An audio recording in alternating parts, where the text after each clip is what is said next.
again. Well, Dane's playing with the camera that he can't get right. We are live on the water.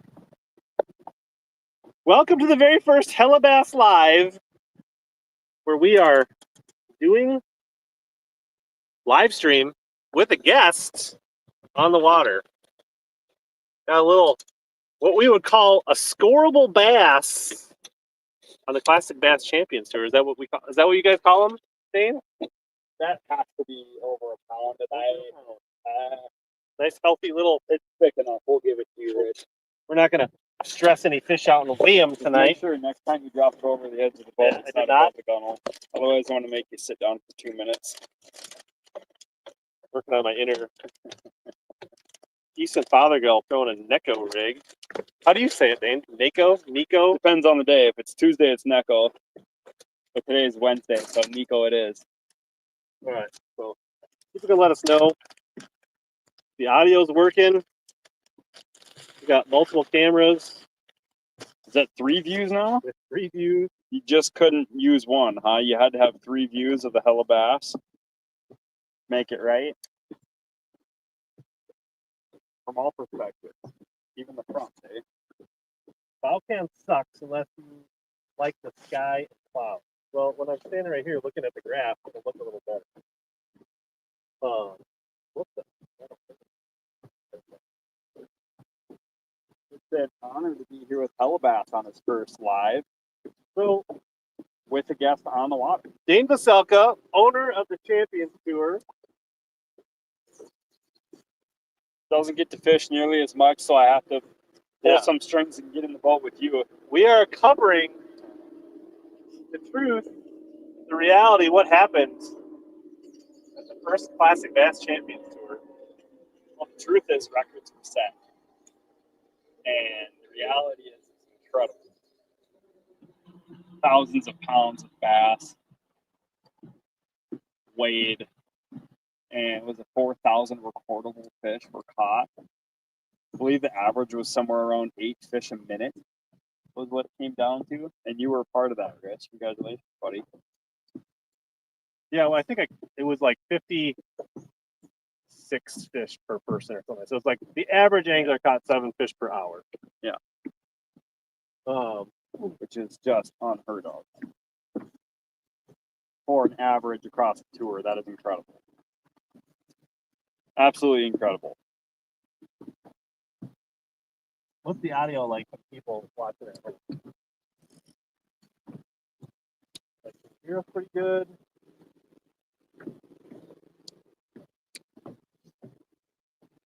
Yeah, you're over here making fun of my phone setup back there. I hope we got good audio. Can you see in the stage? He said not bad. Not bad. Can you see? You gotta take your glasses off. Oh yeah, you got. It's hard to see screens with glasses. Yeah, it is. Yeah, it is. Okay, looking at the graph, it's not bad. Yeah. Any in the box? Well, we voted one. Literally as we went live, caught one on the Neko. Nico, it's Wednesday, and yes, you did hit record right as your rod tip bounced. We caught a couple before we went live. Really wish I knew if the mics were working or if we're just going off my phone. I don't really have a good pulse for that right now. But feel free to ask your questions. We are monitoring the chat on the front tablet. So really the bow cam is so I can monitor questions. So, Dane, what was the biggest surprise for you in your first tournament as owner of the Classic Bass Champions? Biggest surprise? Well, I think there was a surprise every 15 minutes, even. Yeah, I mean, outside of the fishing, like let's talk about like running it, anglers, marshals, logistics. Like, what were?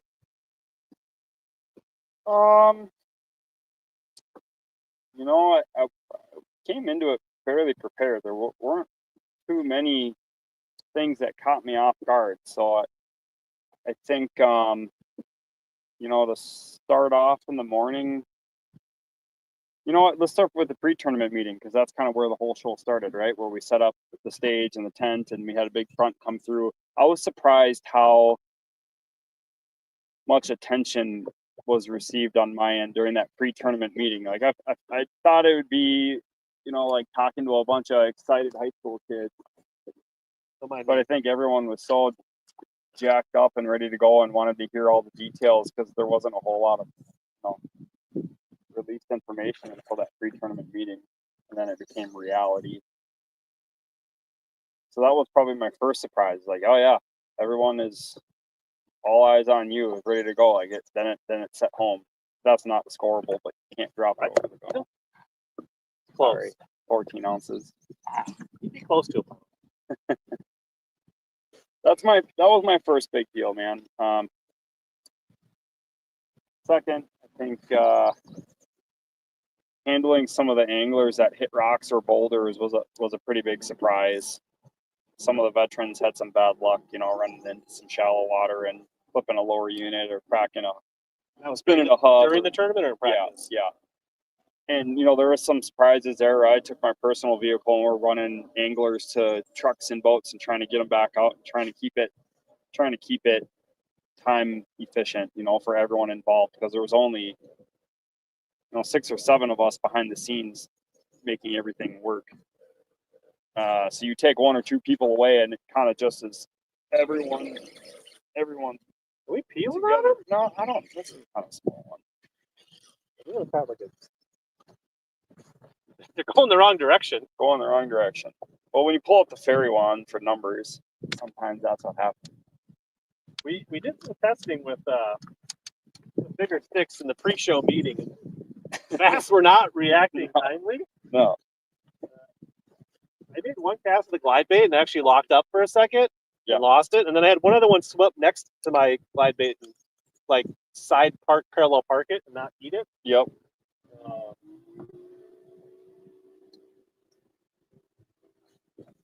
This was your first Champions Tour event with me. You had fished in one other one before, was it? Or a couple? So my champion, I'm technically a 2025 Tour rookie. But I'm actually one of the 24 anglers that fished the first ever Champions Tour event based on an invite when it was an invite. But it wasn't a tour back then. You only got to fish the events you were invited to the first year. And so I fished one the first year, and the top 6 of that event made the championship. And I took 3rd. So I got to fish the championship the first year. The first ever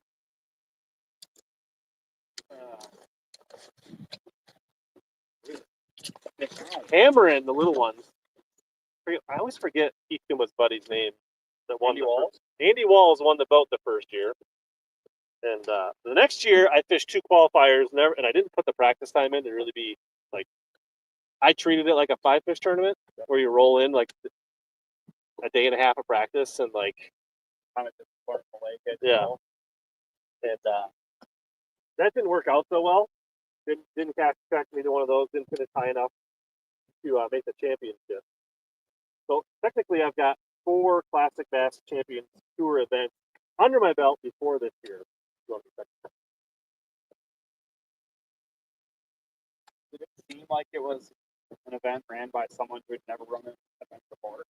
I don't think so. No, I feel like it was. I mean, was it perfect? Was it seamless? Did everything go without any surprises? No, but it was a well-run event.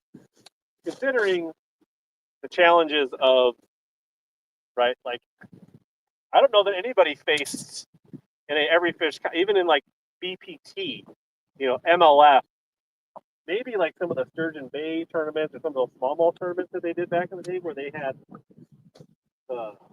hundreds of fish and pounds and stuff, but they probably had a much bigger staff. Yeah. And adult trained marshals, and that's a much different scenario. But so, all things considered, I thought it went really well.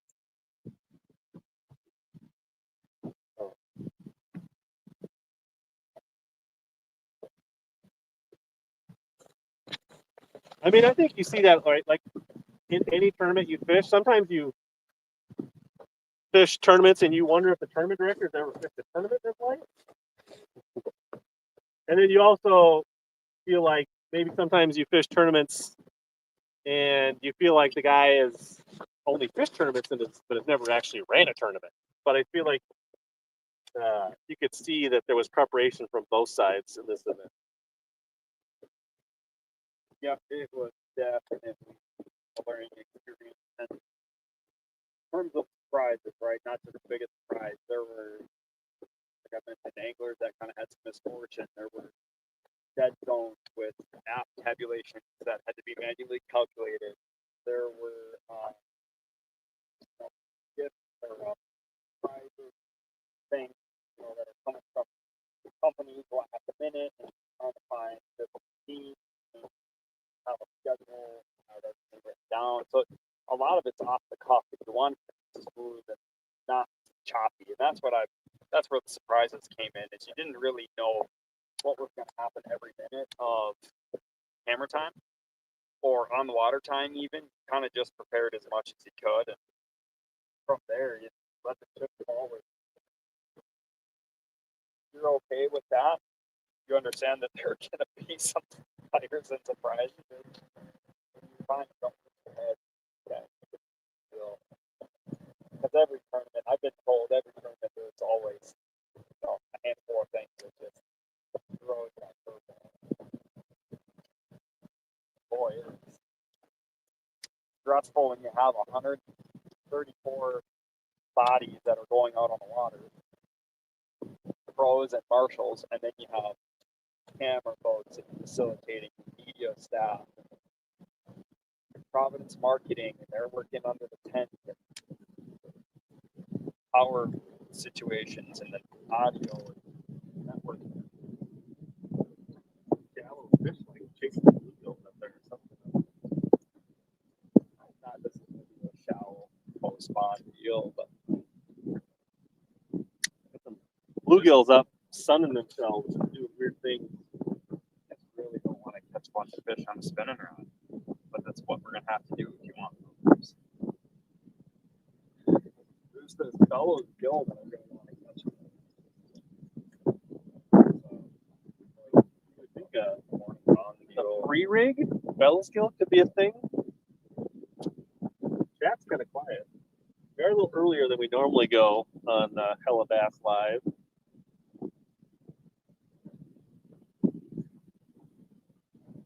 So one of the things that you always see in the comments these days are like, wow, those weren't real fishing. Those numbers, they wouldn't have caught them with electronics. What kind of pulse did you get? Like, how much do you think electronics played in this event from a media tournament director? What was the pulse you got from being on shore and being on the boat a little bit? I think there were just as many fish caught not utilizing electronics as there were people using their eyes in the shallows and combing the flats and letting them show themselves and just fan casting after a catch.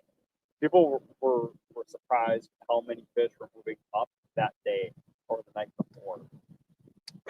So I didn't really get a lot of flack with electronics or any of that. The Minnesota fishing community is super positive right now, and I didn't receive any negative attention in that regard. There was a couple comments on Jim Moyna's video where people are just assuming, like using FFS and stuff. yeah, like they just assumed it was like an FFS fest. And I actually probably caught 10% of my fish using perspective mode, and I think I was in the minority in that respect. I did have some fish in some dirtier water where you couldn't see them with your eyes. And,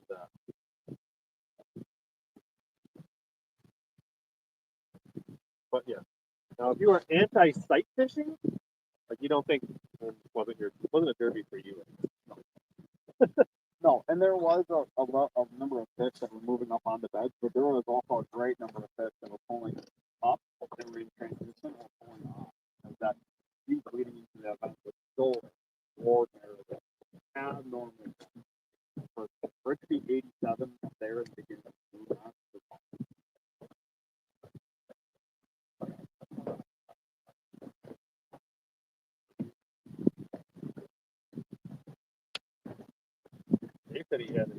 What's up, Tim Maynard?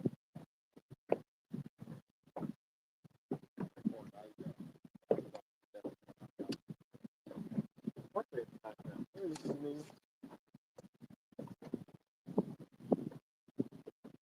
There are so many bluegills boiling on the surface already, and we're in 15, 16 feet of water. A little shallower. 13 right now, probably. But bluegills are just everywhere on the surface.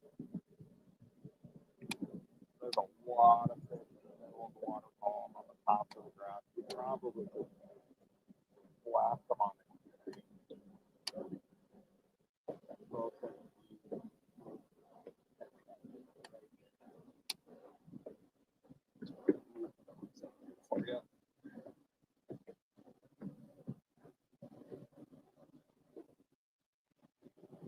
One thing I've noticed with going live and fishing is you catch yourself so focused on the fishing you forget you're mic'd up. You're trying to navigate a conversation while you're taking in all these other variables. We've caught, I think, already 3 or 4. Nothing big yet. No. Definitely feels a little post-spawn, grimy. Another one. On the spin rod. On the Neko. Oh. I'm going to give you one more, and then I'm going to the spin rod. It feels like it's not a micro. I'm not saying it's giant, but staying down. It's a little bigger than I thought. A decent one. That's one of the night. Nice thing is we have this camera back here.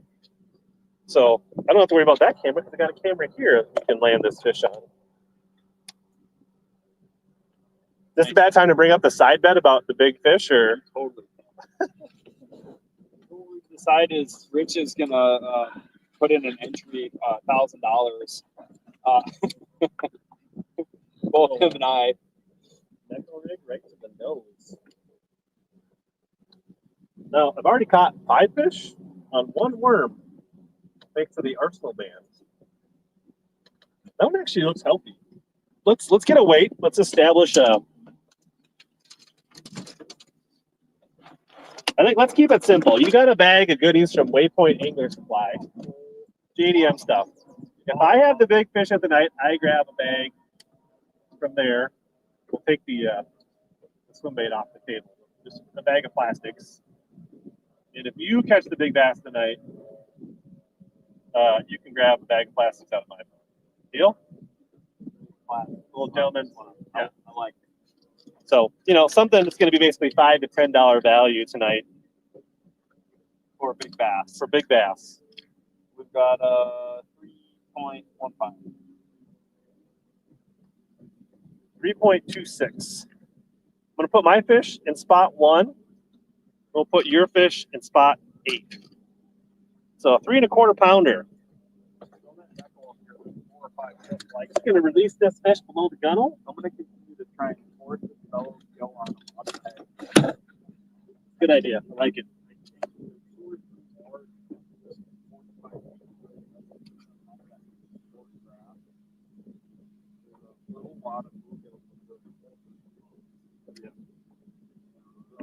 What do people think of the 3 pounder?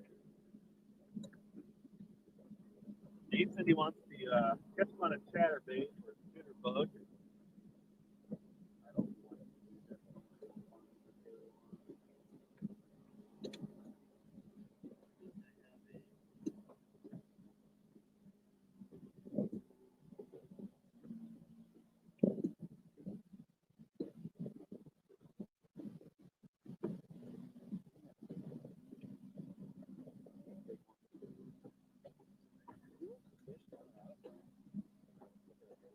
There's so many streams going on in this boat.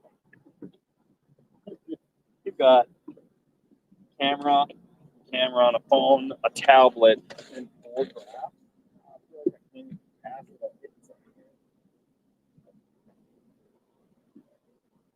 I'm going to put you in at unofficially 1.0 pounds.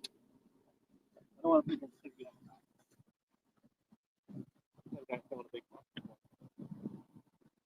All right.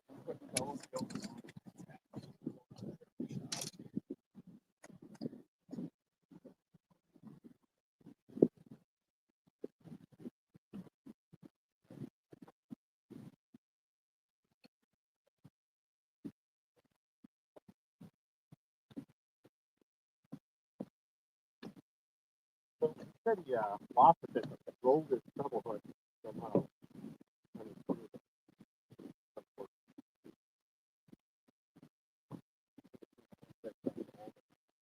Yeah. Yeah, Dane was. There's a reason why I'm not in the Champions Tour anymore. Dane went 1 for 5 before the camera went. Yeah, it wasn't great.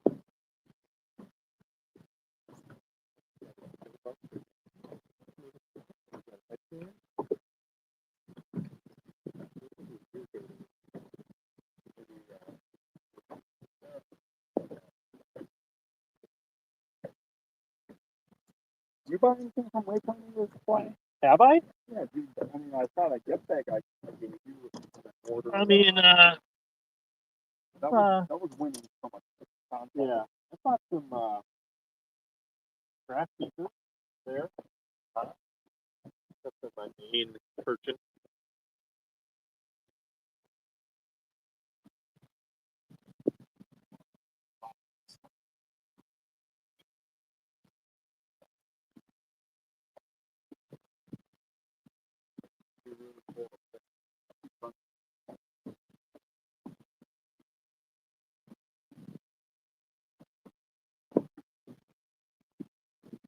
So, first Champions Tour event.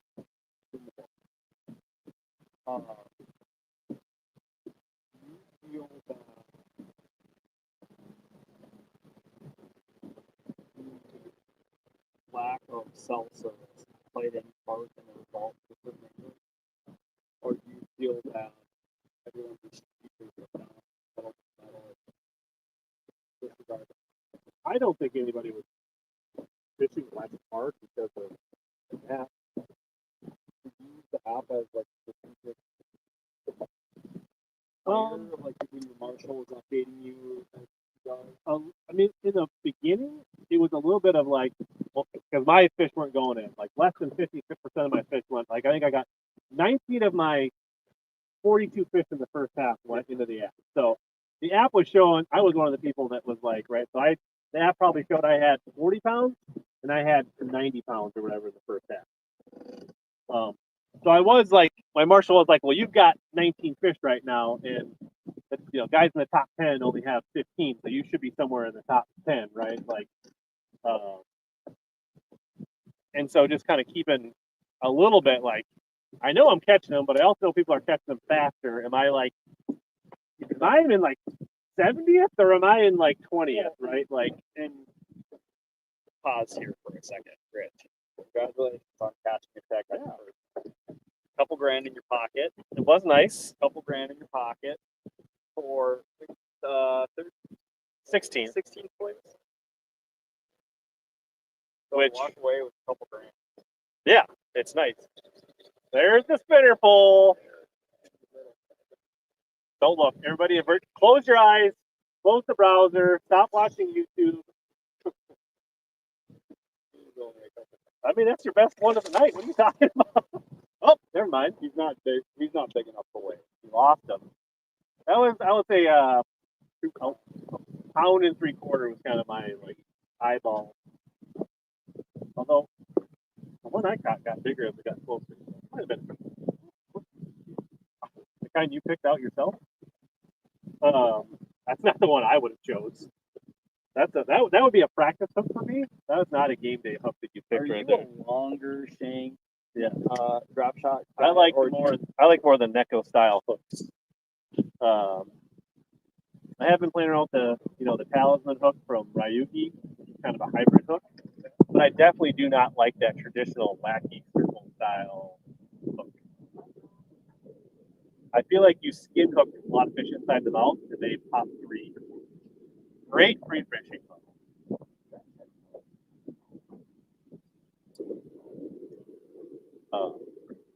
So I do like that longer shank Neko. I'm more of a number 2 guy, though, like a smaller one. Sure. I'm sure there was one in there somewhere.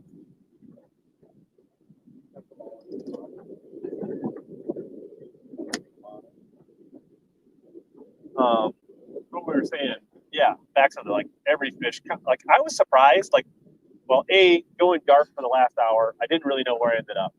So lessons learned for me is I wish I would have took a picture of my scorecard at the end of the first half, at the end of the second half before I turned it. Okay, so that I could at least tabulate, self-check, because that's the one thing is you like, and just like you don't want to have doubts, like and if you ever have a question, you're like that didn't seem right or whatever. It's nice to be able to have that reference. So next time I definitely want to take. I'm going to cast kind of out behind him. Oh, we got one to weigh, maybe? What you're saying is you want to make sure. If you can get it in the boat. You want to make sure my wife's math is correct. Well, just like there's a lot of people, different hands. There's a lot of different levels of handwriting skills. There's a lot of things to vary. We'll get that a weight. It's definitely not a 3.27, but it's bigger than a 1 pounder. So we'll see a muscle. We can't have you with a 1 pounder on your screen all night. Oh, I got this. I how these work? The 3.230. So lock it in and put it in spot 8. Spot 8. 233. I don't know. I didn't call it. I didn't verify that. Is that always a long time? I'm not sure.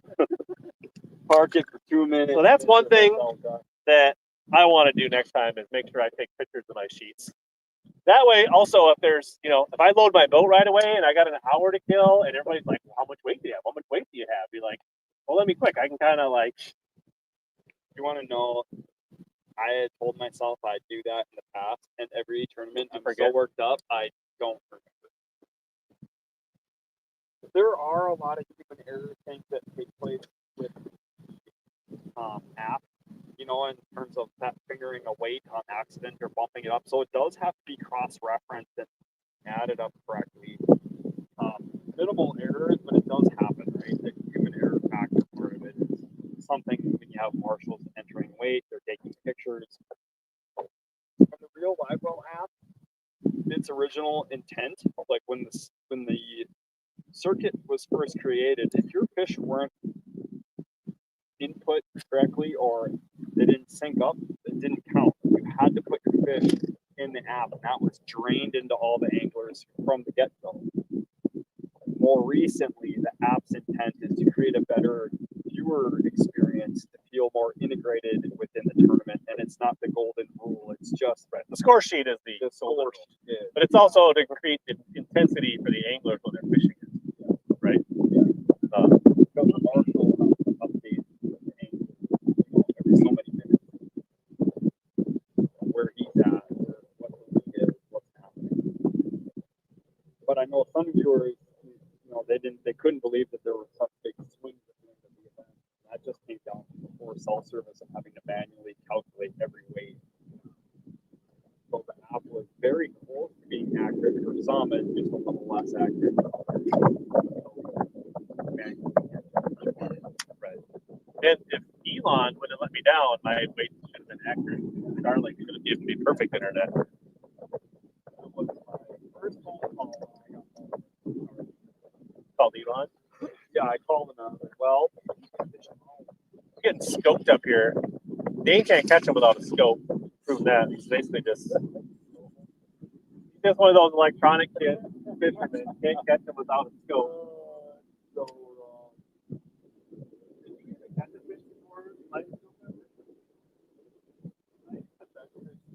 down 15 to 20 feet of water with side imaging. So I did rely on electronics back in the day to do things that weren't traditionally electronic applications, but okay. You want something here? Still not another 3-pounder, but I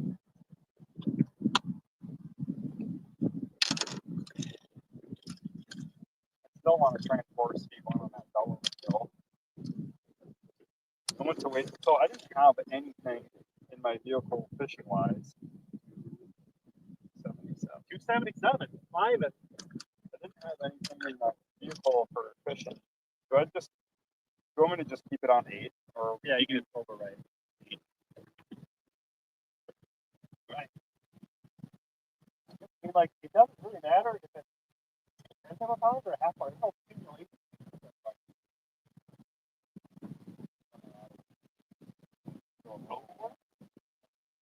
You know, Dane, I have a whole thing of tube shields. Why don't you take the Arsenal pliers and apply a tube shield to make your robo worms last a little longer? Go into the Nico box in here. Look, I've got 5 fish on the same worm. you literally have the same bait right here next to me. So Uh-oh. Watch out. Get a jumper, though. Woo! If we catch less fish, we could have a more congruent conversation. well, when you pulled into the access this afternoon, it was kind of funny. We were talking about how we didn't know each other before the St. Jude. The St. Jude event, which was incredible, was kind of the first 4 days we ever really spoke to one another. Didn't let him touch the carpet. Did it? That's number 6 on the same worm with the band. Yeah, that's it. Or are you making numbers up? We can go back and watch the tape. What kind of worm is that? This is a, Z-Man. I think it's a Daiwa, that fat Nico Daiwa. It looks like a fat EZ. It's not elastic. This is traditional. This is Yamamoto plastic, and that band has kept that worm on there the whole time. I'm saying it's not elastic. It's some special formula. The band doing work.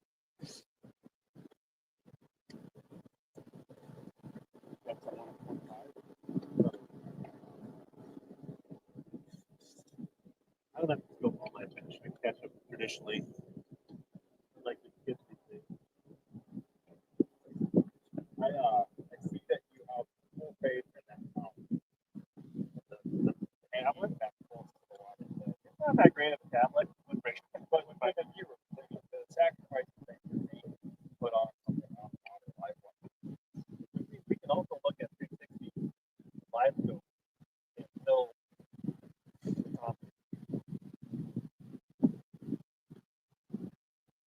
High floaters on it, you know? Are you casting that fish on your electronics? You think should I start shaking a minnow? You think they would eat a minnow? I got this guy out of Mound, Minnesota. Carl from the base forward the back again. They're mixed between the like two like hybrid looking thing. They're awesome bait to hover in the middle. It's the Ritsky, it's the metric system. Multiply 2 and add 4. You gotta keep them on this boat. Finally, After the Bastard last night, the classic Bass Live. Just saying. yes, we are. Last night was the Chad who? Mr. Smith. Mr. Smith. I mean, we all wish he had his hair and his smile, but yeah, we're catching a Bastard tonight. So yeah, that lake was fishing tough for us last night. I actually had to pull the same combo out and had a tough time putting even a dozen fish in the boat. That was kind of dirty. So yeah, that was one lesson. I feel like I had another. Lesson that you learned. That was like one thing I for sure want to do next time. Take a picture of your scorecard. Take a picture of my scorecard. I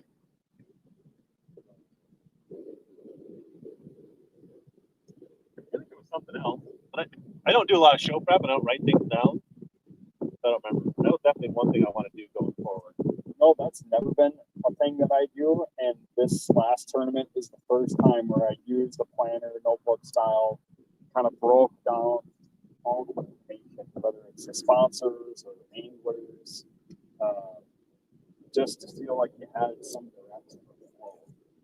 I don't know how Mercy does it. And it's very different. remember all of the stats.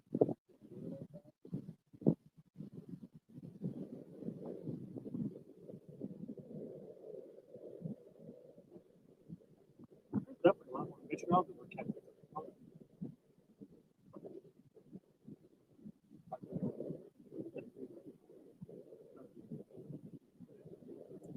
It's about double.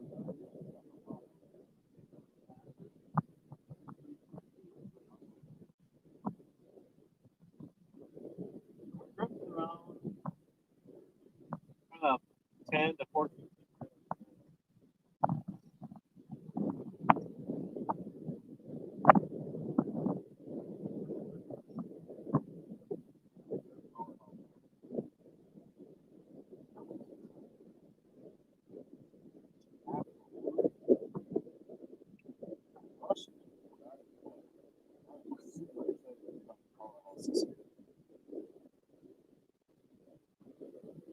You kind of got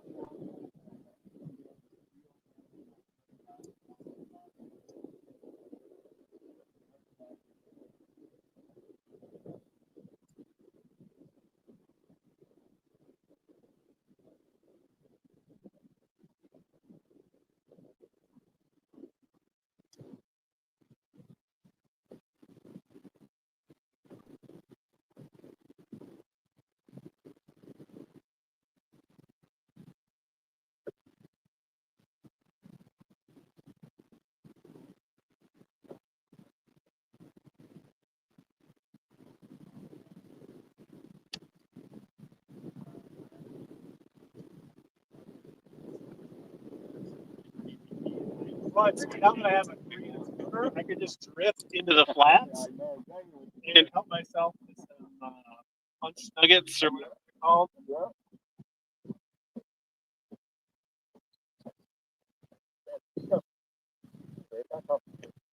that jumper. Why can't I get them? I mean, number of fish that are willing to float by and 15 feet of deep. Not exactly.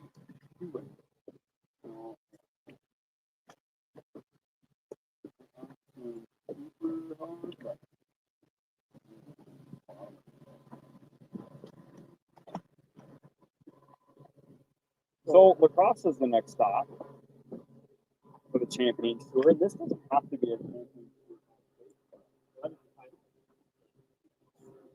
So we should deliver on that. How low is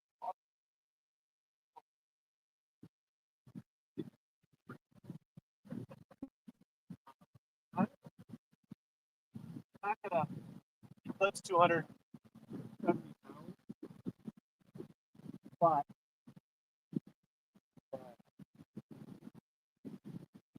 I think we're gonna take a lighter weight.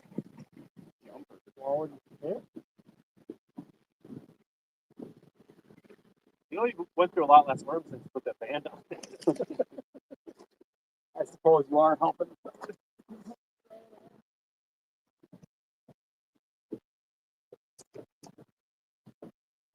A 2-pounder. I wonder. I wonder if I need to go to a drop shop to do a little more technical. But if people only fit floating, I thought the Necro would be better flavor. I think that knuckle on just for another hour. How did that do? You've been to lacrosse a couple times then? Yeah, that's just never fished every fish so in the dock. But I've fished Dane worn out here. Yeah, fished some Bass Nation stuff, some CBS stuff.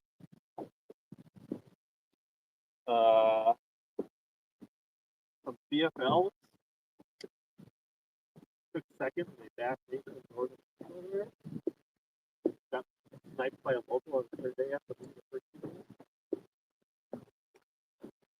Fished the Bass Nation Open there last year. Took 100.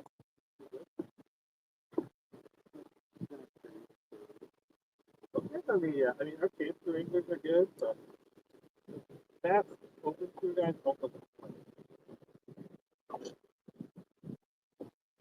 top of it. Right behind it. Usually don't see it for whatever reason. 12%.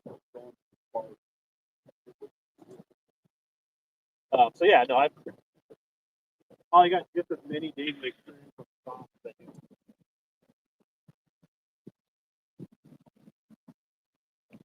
But I also have never fished intentionally for One time. 13 to 15 fish. Don't do you a lot of good. A 5 fish turn on Outside of the fish, I'll try and make better for them. That is one of the big, Bradley really works on lunch.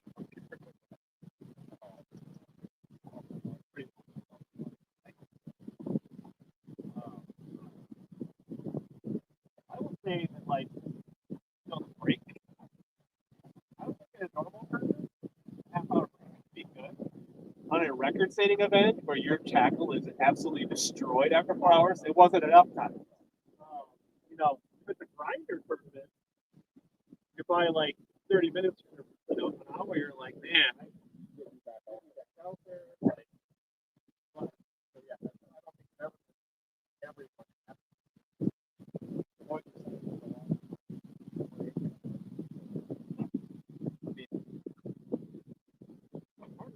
step up.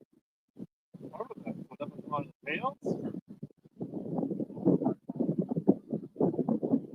That's what I'm saying. Like, if Dick's Barbecue wants to come, then do lunch sponsor, then let's have lunch. Right? But yeah, I mean that'd be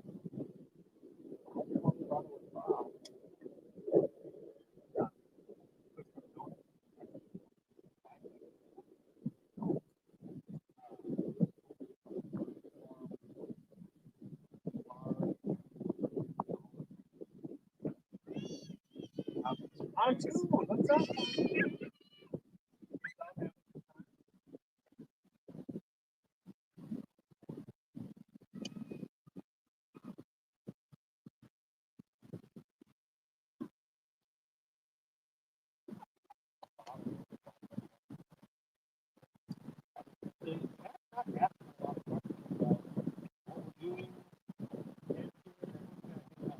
Themselves for that.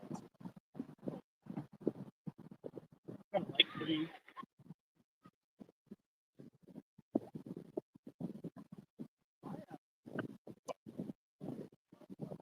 about the re-qualification. Yeah. So going from 65 to 50 anglers, I guess what's the driving force behind that? So there's 67 high scores that were paid. So 67, we're going down to 50 in 2026, but to get there, we're actually dropping down to 45 and. Before we get to that, why 50? What's the advantage? Dropping to 50 because it'll allow us to go to more diverse fisheries.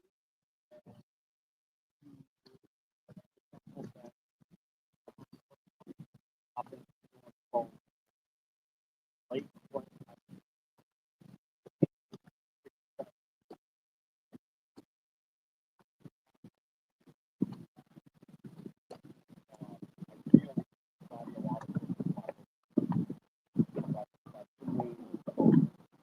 You want a better experience for the fans, better product. The payouts are like top end payouts are going to remain the same. depends on what That's what you're trying to do.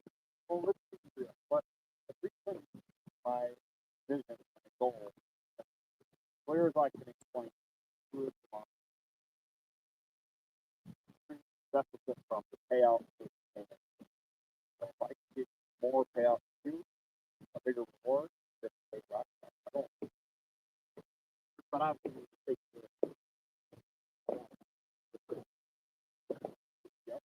taking them, but I'm also paying less muscles and for the taking less out. There are expensive drop right now, but it's not like the tournament did not get 20% cheaper to run. like the camera guys, the trailer. You're not shrinking your staff, right? So like there's like it's not funny to get additional sponsors that money not put smaller content right now.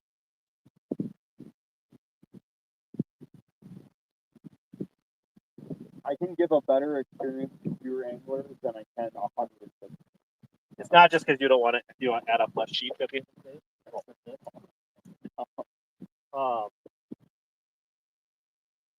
So Why 50? That's why. so you're Or multi anglers. you're going to cut to 45 at the end of this regular season. And so, what is the process for that? Is it straight AOI for this year? AOI for the 3 regular season events, give you a grand total of your AOI points. Top 45 stay in the trail, guaranteed unless someone decides they want to drop out. And then it'll go down the list. Yep, then you'll go down the list. And then we have a qualifier on September 20th on Lake Coronis. And the top 5 anglers in that qualifier are invited to fish the tour. So there is no equity.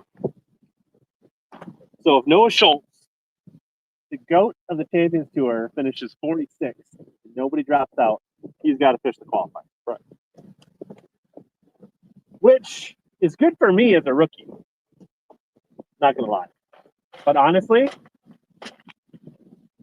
I think there probably should be some equity for your returning field.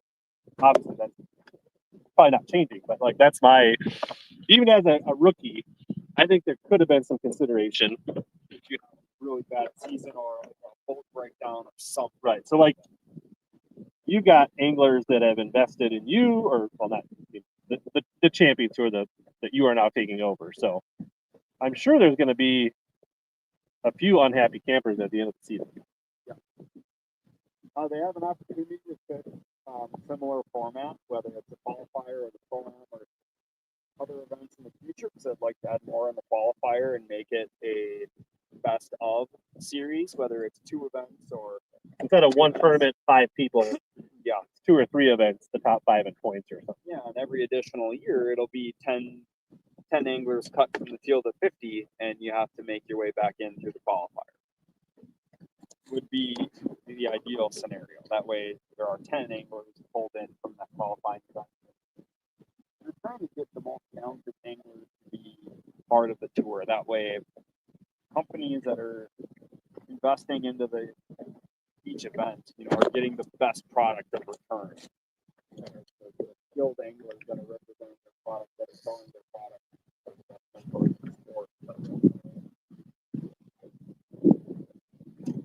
I just took to a drop shot. Wacky. But I'm going natural. I'm going green and I'm pink. I like that active bottom.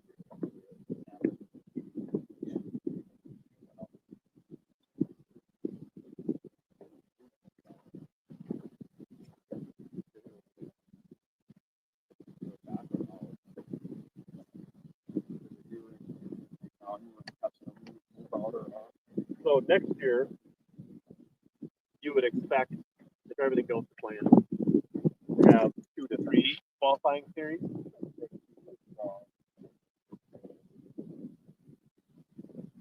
But like long term, that's like 3-5-year plan, like a full series, like a AAA series. Something as a stepping stone to the Champions Tour, or just be like, hey, I'm actually pretty happy fishing this as my. Yeah, because the payouts are pretty awesome. Man. If you win a qualifier, capped at $50, $7,500. Last for the qualifier, $500. so I could basically fish the whole season of the qualifier for one event. Yeah, it's your $500 qualifier. You win it for $7,500.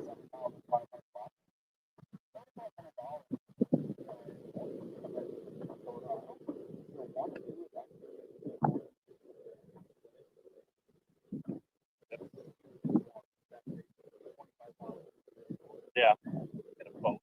Well,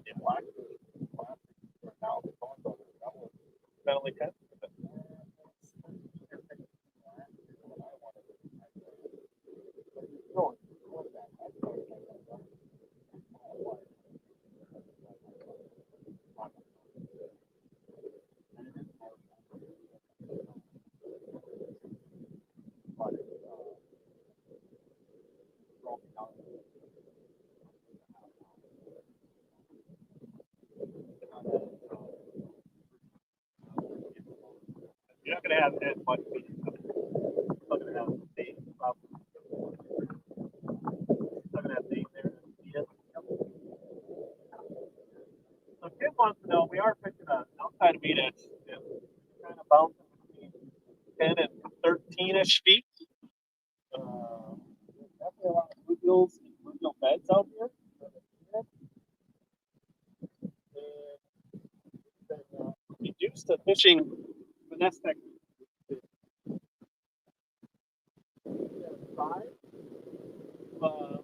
Flip creature baits, and throw glide baits, and throw swim baits, and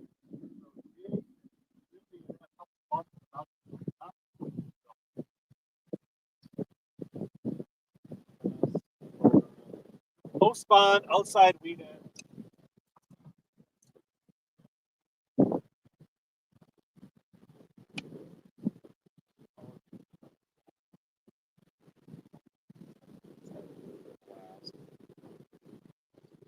And I could turn 4 speeds on. I mean, at some point, you might have to. Like, if you got to go for the 3.34 pounder, you might have to make it up. Well, my excuse is going to be I have a limited tech box.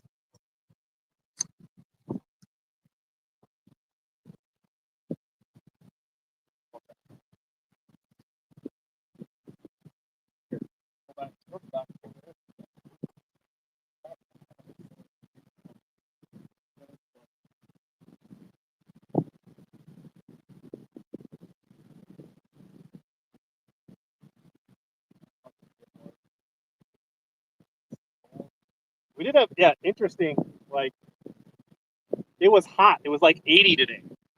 And then little rain shower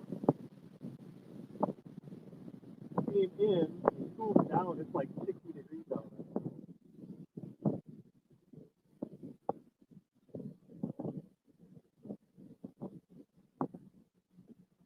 So, about ready to put the powerhouse lithium putty on.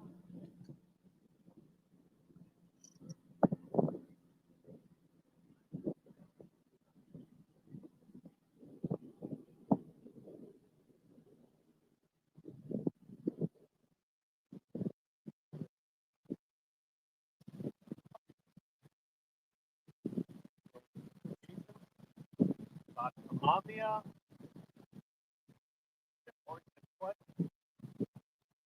Not the bacon. I'm getting the third horse out of that. It's the best.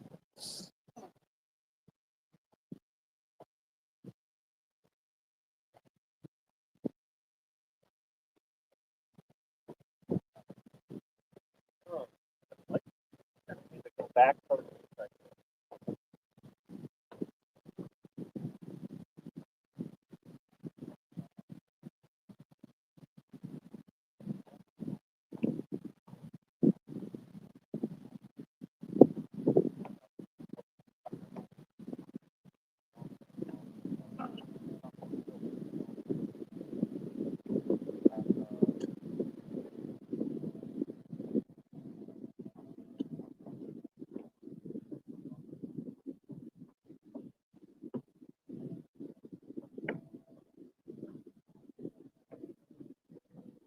So I was throwing a Neko little Daiwa fat worm. That's what I caught most of my fish on. For some reason, I put that down. Now I'm throwing a magic missile baits magic worm, drop shot wacky. Dane's throwing basically the same thing, but an actual robo worm and a pink one.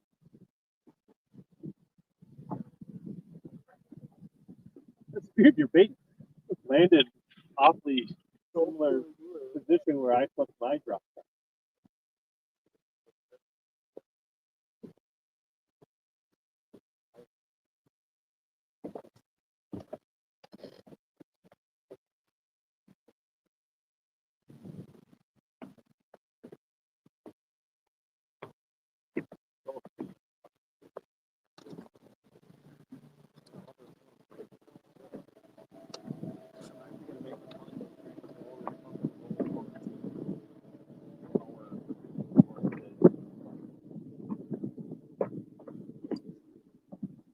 I know you're a Dobbins guy, I'm not going to bring it up.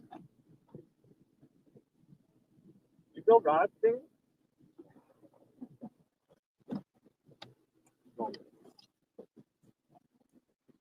Build a few rods. Yeah.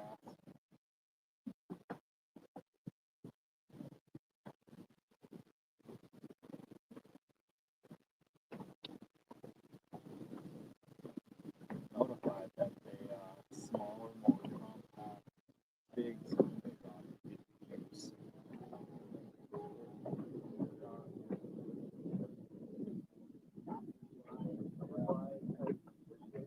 It's those 3-4 ounce glide baits in and around boxes.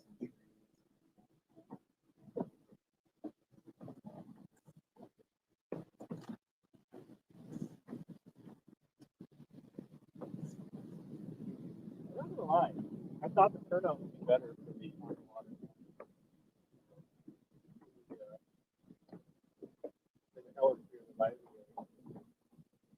I'm not sure if our audio is not that great. I mean, have any little competition on that. I mean, no one said anything about it. It's weed. It's a weed line. People are not saying I can't hear you, but they also haven't been like, "Oh, it sounds great."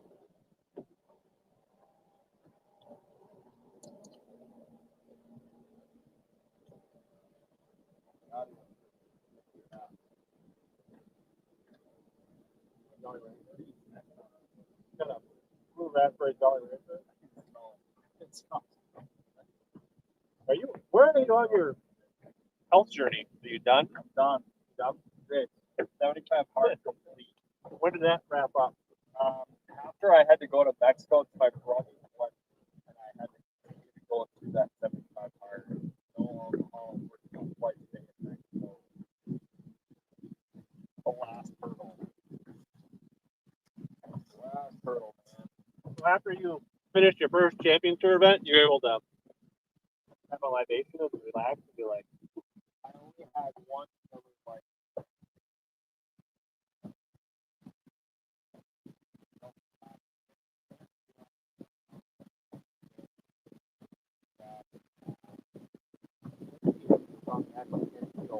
muscle. Spielberg.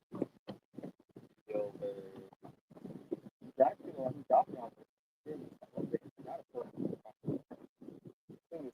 This thing is this Galapagos thing is super cool. I got it so down. I couldn't believe it. How many 2 and 3 Off the back. pounders are chewing on that? I'm not gonna throw it up here in this deep water, but I think I'm gonna build a rod or a liner rod specifically for that application, so Minnesota guys can have something local that's custom.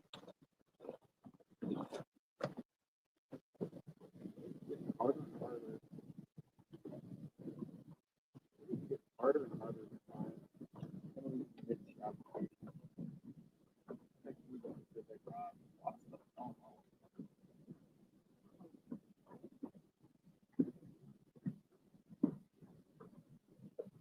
Like the fish don't know right now. The guys are trying to rank them. We can see that camp on my screen. So I come like we talked about that camp.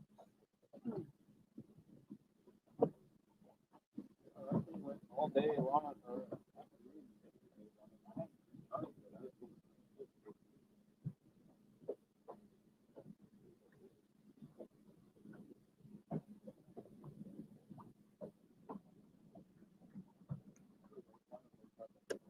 It's not. I don't think it's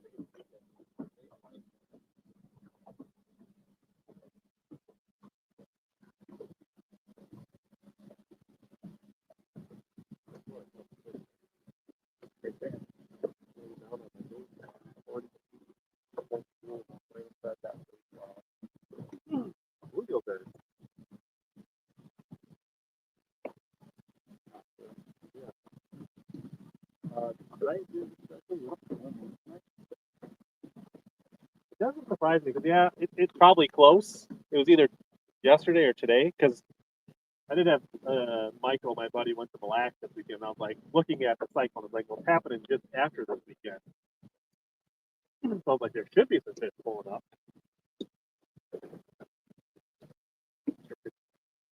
Maybe I should go back to the Necco.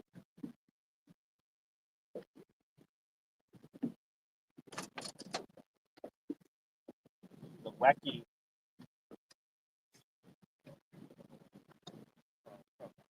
But the wacky drop. Look. I mean, what's not to love about a wake? They are the bane of society.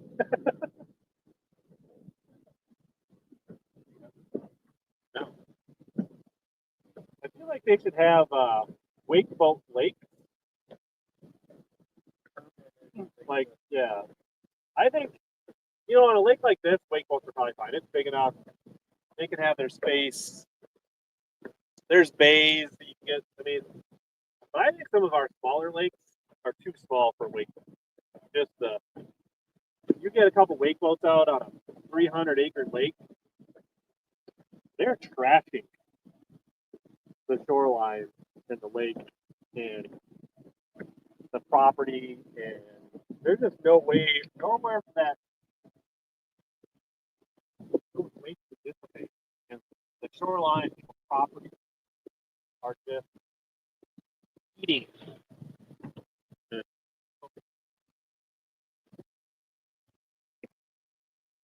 Not saying. But I think there are just some lakes that are too small for waste. That's fair. I think.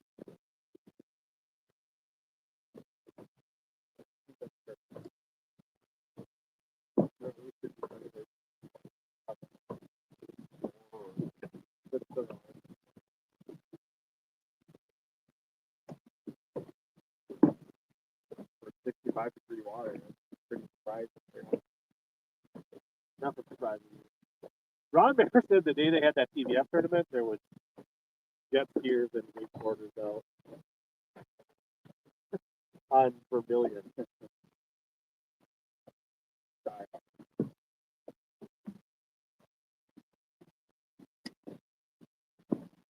Dane's mic is kind of muffed sometimes. Can't tell if it's towards place, maybe not. I don't know that I feel like we might just be getting my phone mic and we're not actually getting the.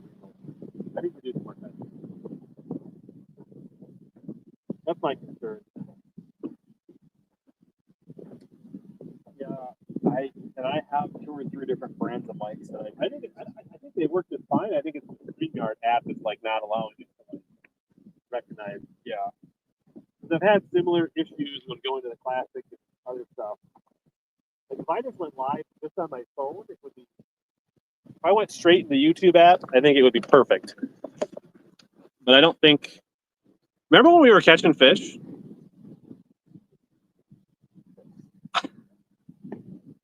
At the beginning?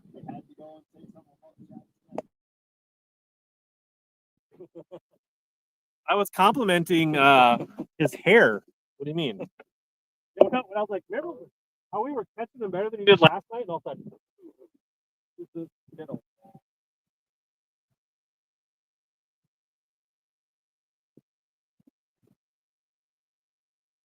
I'm gonna throw that yellow swimmer actually down and throw it, see if I can get a feel on.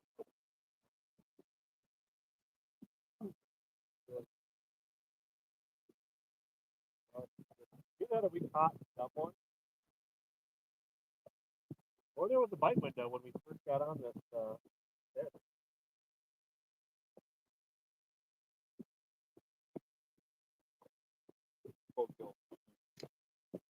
Hello, field swimmer. Mr. JDM.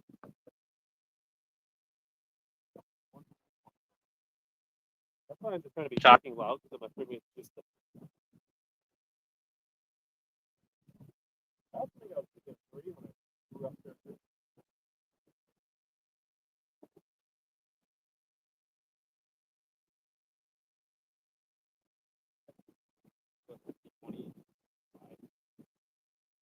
I mean, there's no need for me 5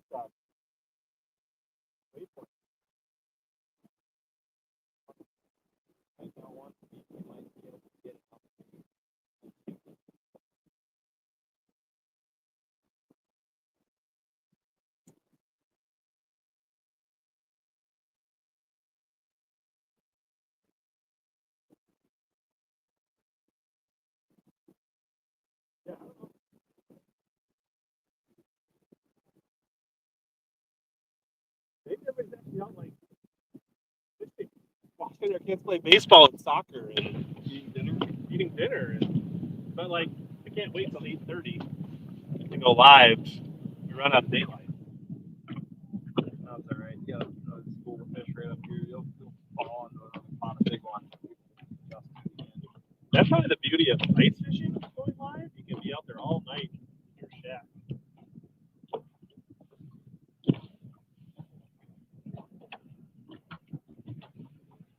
Shot that dice.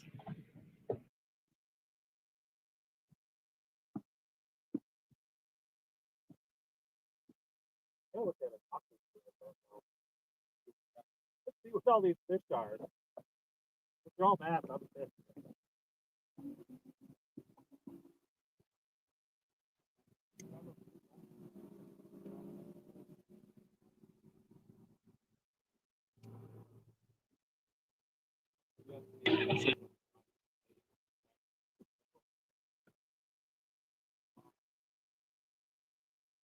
That's the one thing I don't know. With the cameras and everything, it's like picture poison live. Don't want to be like I don't trust this camera so much.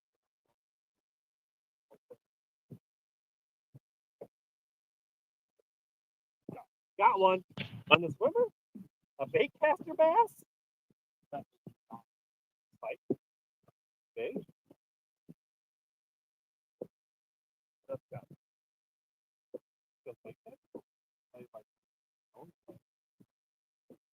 See what's going on here?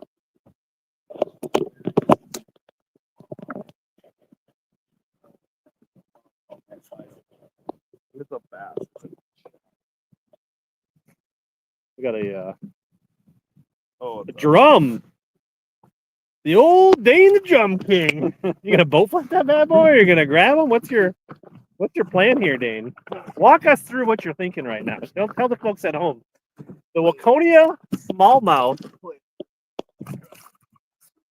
That's why you shop JDM at Waypoint Angler Supply, because you catch the big ones at night. Look at that. Just That's a hammer. That's about all I'm good for anymore, folks. This is why he owns tournament circuits and he doesn't fish them anymore. Oh man! Wow. Throttled it. Wheeled it. I don't care, man. That was still super fun. Maybe there's quite a few jumps. I told you that those big returns that have that really bright, almost like a center beam. Why don't you show the people at home so you caught that? Oh yeah. Look at this. Trevor says that's a good drum. Wait, oh, you missed it. You wanted to wait. That thing was maybe like 6-7 pounds. I don't know. We're in 12, 13 feet right now.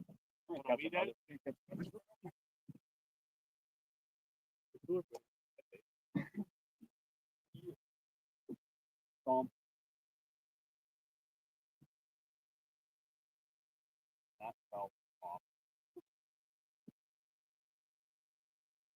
Started to like eventually go through my flash.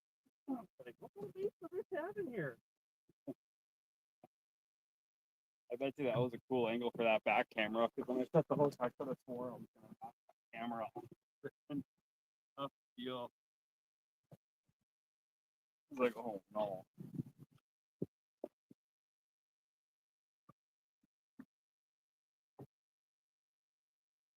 I got another.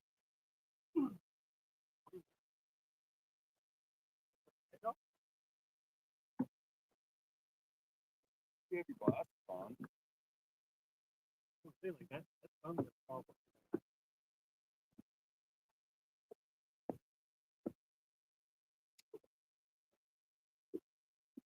And not have that. Really?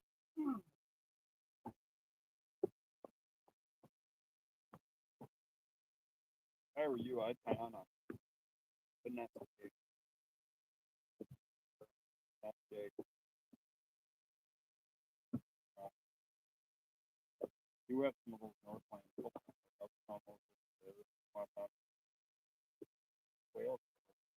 Oh! Oh, It wasn't a secret. I was told that there was a ton of boats out there, and now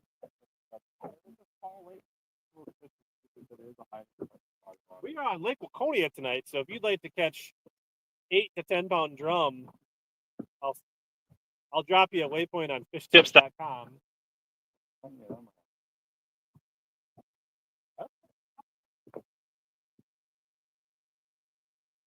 Like one of the few lakes where I tend to catch fish like that every year.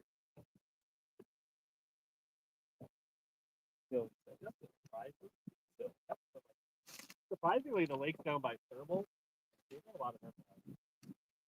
Drum, I think the Minnesota River floods hard enough down there every decade that like they find a way.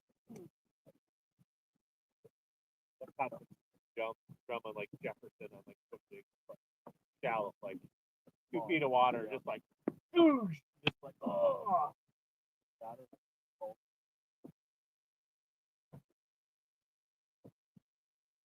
Can't hear you that well. Thanks, Brett. I think we yeah. The mic setup is not as good as I thought it would be. Need to work on that. Try plugging it in.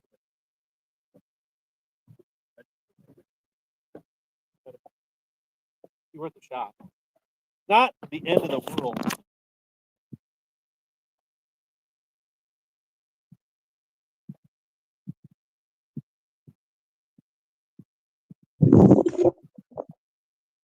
I could also just use the mic on that.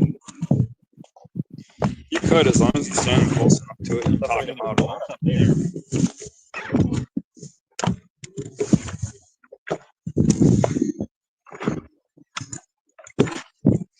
Like if we're both talking up here, we might just get better sound if we go off this. That light is green though. Yeah, you got 2 green lights. It shows it's connected, but I don't see it as like a. It doesn't say like external mic or. So we can try this. It's probably not. That's better. I think it's better just because we're closer and we're talking towards the front.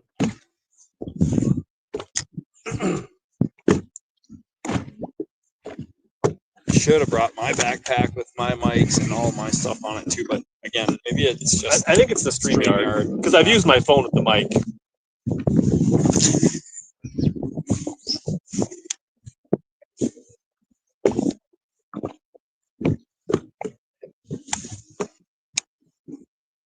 You excited for the St. Jude next year already?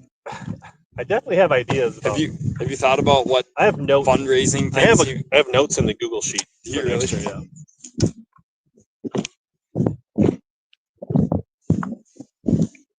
So yeah, we could go off the top, but this is not going to do me any good on a windy day or when I have a remote guest.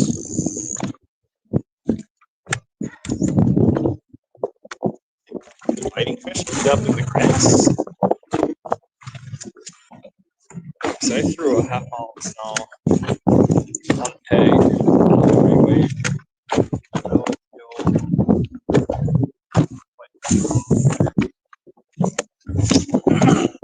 Yeah, when we first went live, it was like boom, boom, boom, boom, boom. Yeah, we caught like 6, 8, 10 fish, and then it.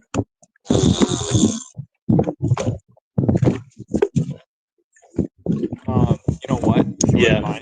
If we work our way back to this inside turn and then out onto that knuckle, sure. I wonder if that shallower water, that lower light, those active fish instead of being up in the grass. We could probably. They would say they wanted to see the live. You know what? Let's try to bring your phone up here and point it at my live scope.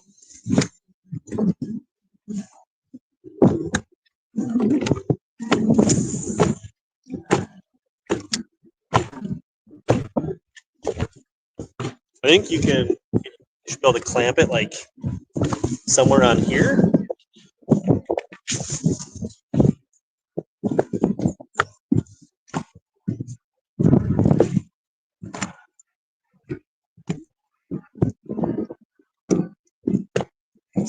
It's not a great straight up shot.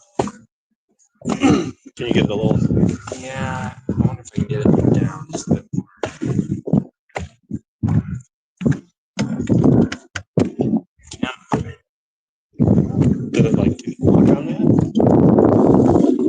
Wait till we catch a big one. Just kick it right.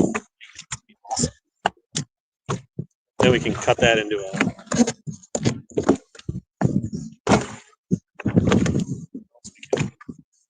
It's not really a great. What about on the inside of this? Can you get it on? What's there like? Can you get it down on this? Or is that? Or maybe on this side right here? There's not enough length on the. Just hold it. You just like that. That's what they want to see. Perfect. Is that good enough for you guys? And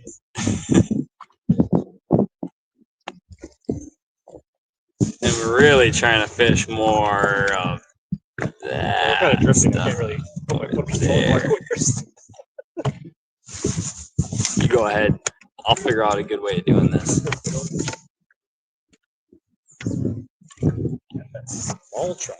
I don't know if that's good.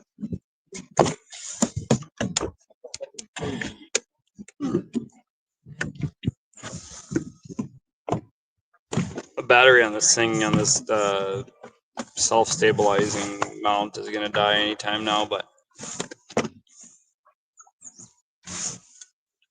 So that probably like, if I could come up with a little post up here, there. we just can't see the 360. Doesn't matter. Well, we got We're active not even bluegills right in front We're of us not all of a even sudden. using it.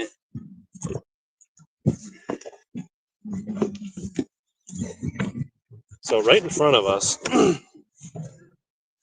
look at all that on the screen. Those are all bluegills. This is all bluegills hovering above the grass.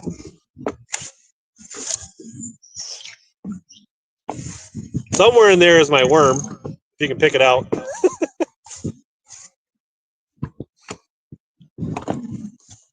I feel like this is not a bad sign. Be, for whatever reason, in that thick. You would think they'd be right in it, coming up and feed.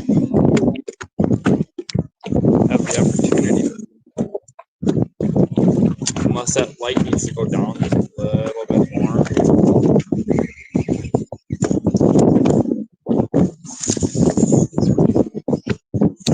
A knee cam. There you go. What if it was slightly higher than the knee? Is that what you're really asking for, Rich? Because that's a different gyro mount. Yeah, I don't know if that's gonna. That's on for the only calves, only like the OnlyFans.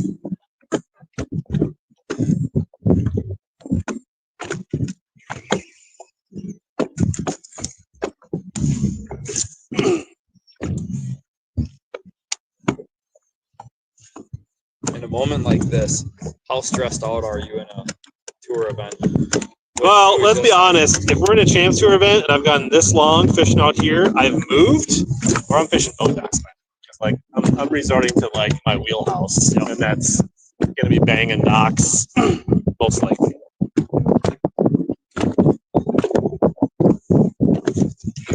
Oh, that bluegill was just running with my worm.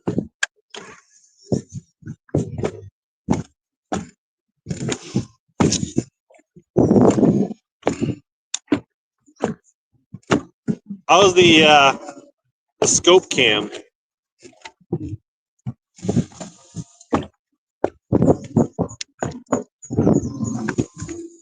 I love that DJI mount.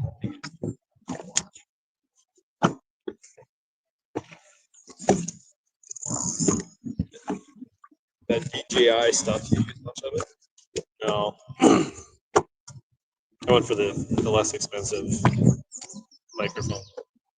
Brian says the scope cam's awesome. There's so much on the screen though, it's like you're not gonna pick out my worm unless you're really in tune.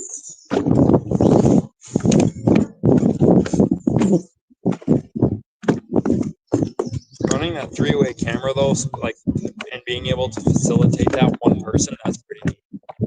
I don't know of many other sites or hosts and things that do that. Three-way live camera. Yeah, I think if we had the a little better mic tonight, and if we would have not stopped catching them.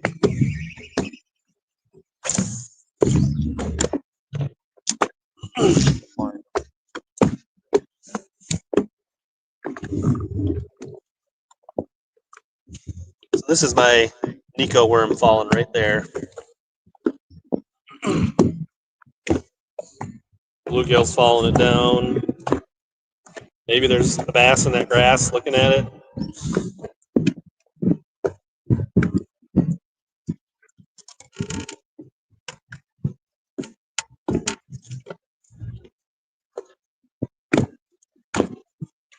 Yeah, you can zoom in on YouTube too. So if you really want to like just look at the scope screen, you can like pinch on your phone and like zoom in.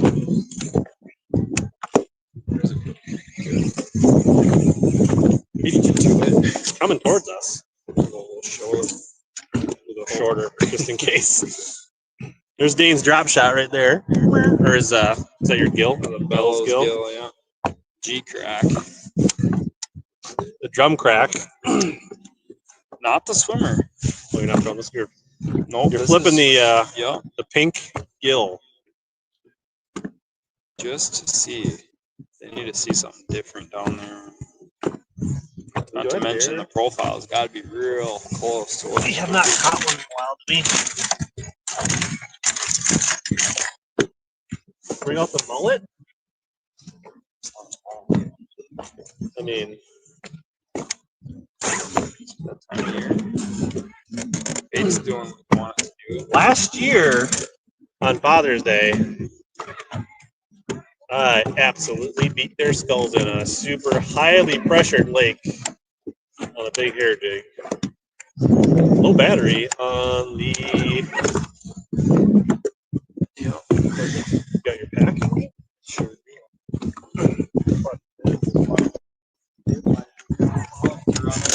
Oh, because it like. As long as you don't step backwards.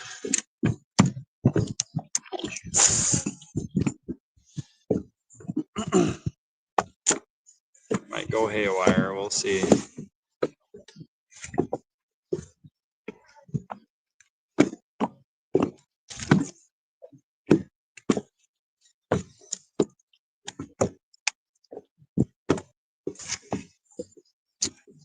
Have you ever caught a smallmouth on big hair? Yeah. Intentionally? Like, With POV. Not big hair, like not mullet hair, but bigger. no, sure. A little bit smaller. So yeah, not a hair jig. More like a shuttlecock. Yeah. A little bigger. Badminton dirty. You just said.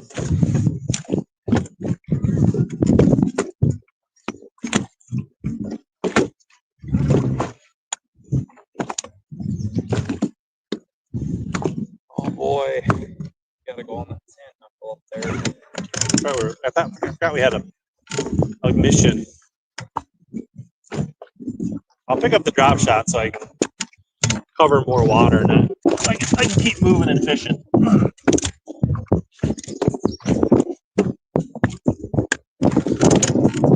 Definitely gonna have to get that hoodie out.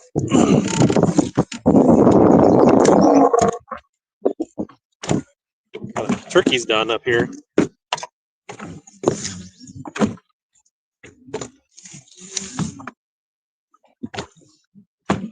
Gonna have to have you come out on Champion Tour Live where we interview some of the Champion Tour anglers live for. They let rookies on that? Told we gotta get you in another year or two, huh? Maybe if I catch on text.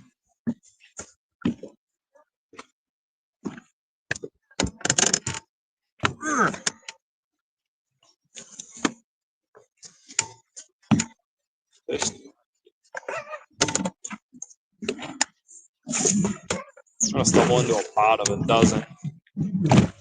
So after the first tournament, none of the 67 anglers have said you terrible job and they want to quit. I was super happy to hear good amount of them congratulate the crew for doing a good job and making it feel like a professionally ran event. And they like the blackout period. It was new this year. They thought the new weigh-in format was unique, had a good twist to it. A lot of affirmation, which is good. I would like to hear a few anglers' criticism. You know, criticism is always welcome, but it certainly wasn't a perfectly ran event. Gotta learn from something, right? Yeah, like more lunches. some people, but like, hey, I'm all for free lunches, but if it's at the expense of the anglers or the payout, then I'll bring my own peanut butter and jelly sandwich.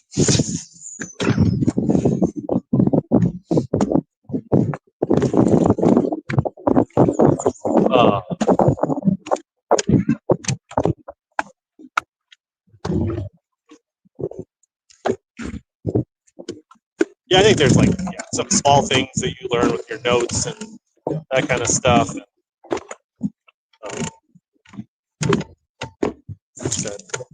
The marshals keep getting hammered home. They get better every event. Keep reminding them their kids they got quick attention spans and things they need to focus on.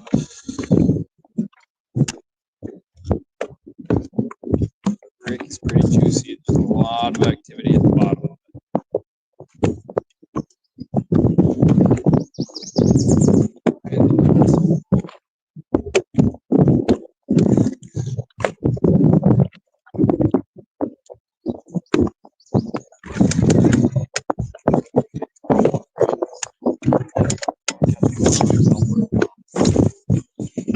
Or what if it's like a tear? What if it's like a 3-2-3? Like right, I gotta lock it in my hand. Yeah, like there's no tear on anything. Sorry for the people that tuned in late, because like the catching was going down earlier.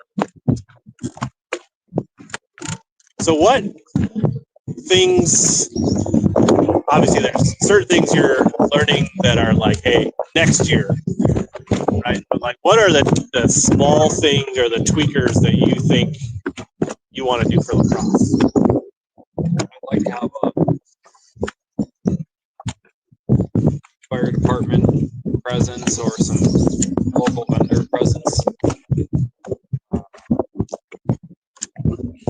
Providence marketing guys there are trying to connect with a few companies and bring some more bodies in to help. You know, it's selling food or a giant flag or fire trucks and things like that. Just to kind of spice it up a little bit. I think we'll get a pretty good crowd at lacrosse, to be honest. Like, they show up for weigh-ins, so although it will be a Tuesday, might be some people working. Yeah. Our camera crew does such a good job of filming. I don't really have any criticism there in terms of media production stuff. But the fluid nature in which I call boats out before takeoff, first half and second half, and all the checks are handed out at the weigh-in ceremony. Just having a few more bodies off stage that can hand out checks so I can maintain interaction and maybe getting a little closer to the camera or having some pre-written questions as the day progresses, things that are notable, better preparedness. We'll see a difference there. Yeah. Yeah, I think obviously, like, we probably next time everybody's second event, we'll probably get out a few minutes earlier for the first, right? Or probably You'd be surprised. It doesn't matter if you have 20 anglers or you have 100. There's always 10 or 15 kind of stragglers to get lined up, waiting for the first boat. So here's one thing that kind of surprised me. And this is not indicative of the tournament stats. Is that the anglers did not work together at all putting in boats. Like, there was nobody like, oh, I'll pull your truck up while you park your boat. The next guy can swing it and start, like, That was very like free for all. yeah, like nobody was like, oh, let me hop in your truck and pull it out.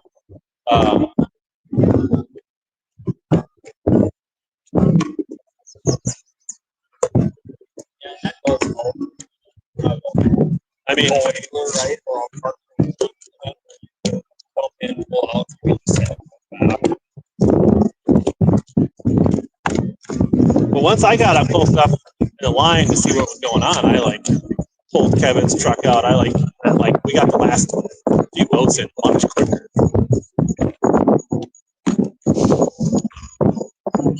Now Veterans Park has got like 6 ramps. So you have 6 people doing their own thing much faster than just 2 at Fortune Bay. We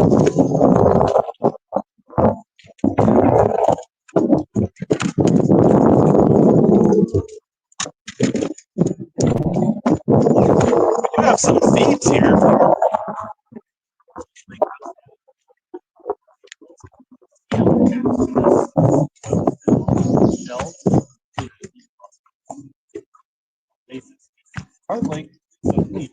Also, a great food source for the drum that Dane catches.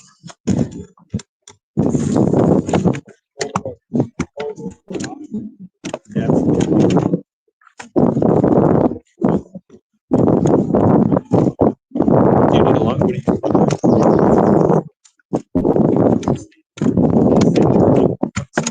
I should check my phone. Well, keep this thing rolling.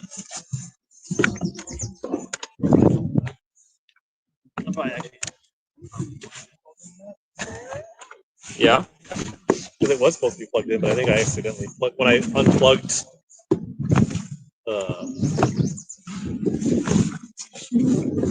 You are lost. My phone's down to 20%. So when I unplugged, I must have. At some point, I thought I was plugged in.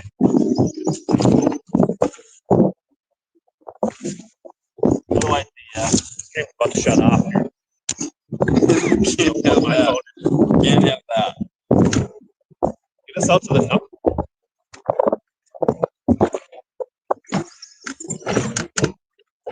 So, I mean, if there's somebody in the morning that's not like actively doing something, put somebody on point. Parents of marshals and parents of anglers that are there watching their. Like if we could get those people like maybe assisting, we don't have to park trucks, but even just like pulling it up 50 feet so the next person can get in, like that could be something to smooth things out. Certainly, especially if we're like clearly like running behind. Like, we're supposed to have the anchor meeting in 10 minutes. There's still 15, 20 minutes in line. Like what's next?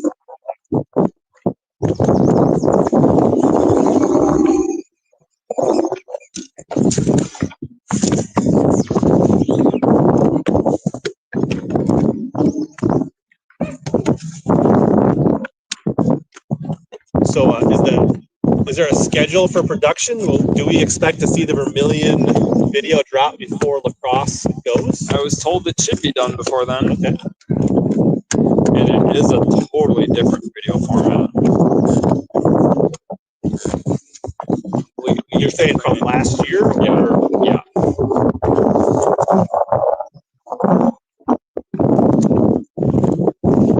Everything from how they follow the angler at the beginning of the videos to the weigh-in, like every part of it is different. We're kind of getting the golden hour effect by getting out on the island here. We're getting a nice soft glow on our faces. You gotta stand a little closer to the tablet to get your face up Get that up there. Yeah. Now that we've slowed down and we're where Dane wants to be, the neck. Maybe I should just pick up the jig. Just sling that jig around. Oh, that's all good. How to fish? Cross there for a second. It's all good.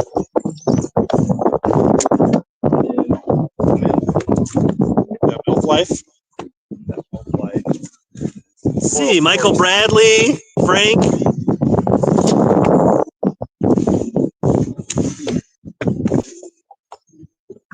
Topwater. I don't know. I mean, it wouldn't shock me to catch one on topwater, but the way the bite's been, I don't have high confidence.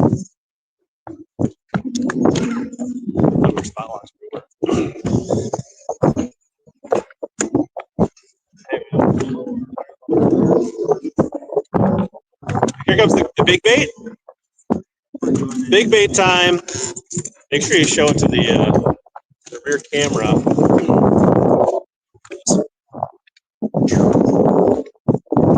That's the Galapagos Island swimmer. Galapagos, watch out.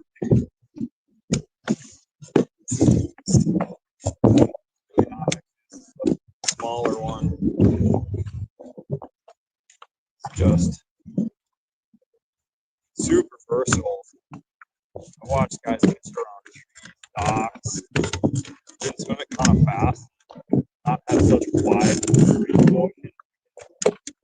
Kind of chop it, go really wide and turn back on itself. I'm fishing on a 7.6 heavy.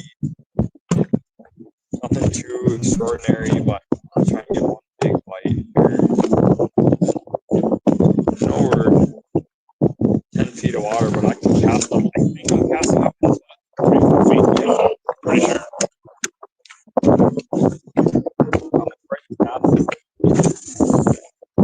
Cyber tower back there, whatever you call that thing. Trump tower. Starlink. Starlink. Elon.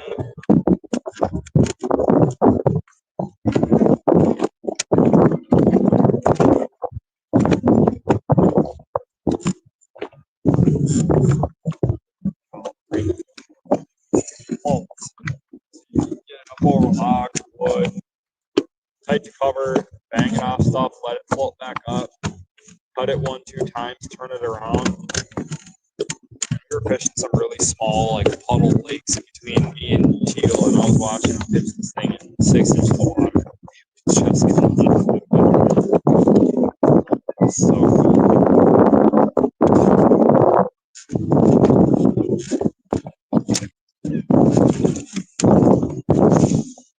I think my cricket's about to fall next to a bass. Or a fish of some kind. You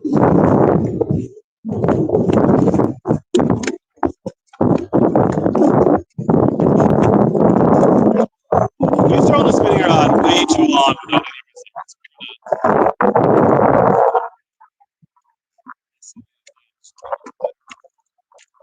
Yeah, well, this happened the other night when I was out south. Like, the twilight bite was trash.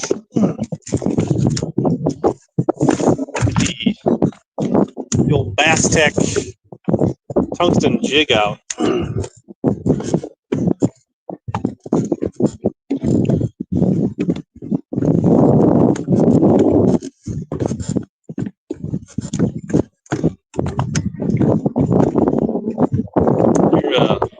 Your life goal camp doesn't make it so easy to be 60.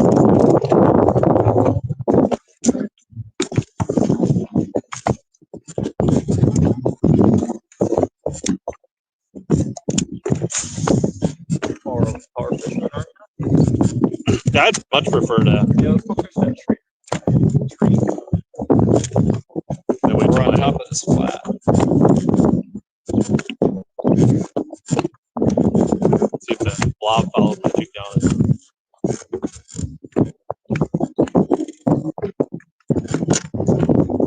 I'm gonna move back.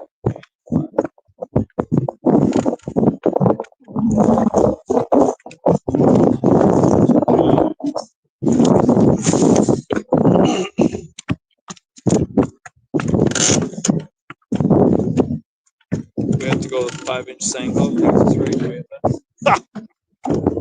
That's the deal now.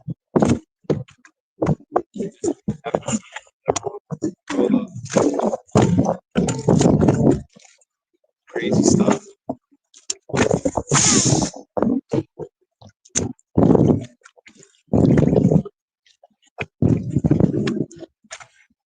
We're gonna work our way over the island here. There's a couple trees. We're gonna throw the swim bait, and I'm gonna swim my jig. Just cruise on over there at about 6. Well, that'll extend our light period too. Won't be behind the island. We'll be going towards the sun. So Prolong this as best we can. What he's saying is he's grasping on to hope. Just so you know, I'm definitely thinking the 3.3. What are they called? Punch? Yeah, AK Punch. AK Punch 3.3 is. I didn't see everything in the bag, but like that's where my head's at. For what you'd like to grab. You want to swing it this one over here? Or just straight to the one? Your boat, your rules. You're the one that. I'm just glad you're listening. Changing things up. We had to get out of that. We had to get out of that dead zone there. I mean, it wasn't dead. It just we weren't getting bites. Like, You know what I have seen though on an inside turn when it's really good, and all of a sudden the low light period comes, they push up to the tip or they push up to that steep break. So the only thing I would have, maybe done from there is turned around. Clean. Sandy. Rocky. Careful on the prop.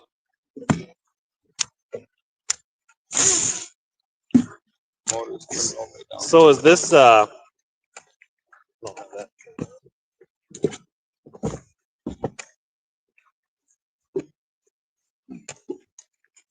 new classic bass vessel going to be on display at La Crosse? I hope so. I have it already. It's getting wrapped right now by Trent at TSG Graphics, who does an awesome job wrapping boats, trailers, trucks, vehicles, all sorts of things.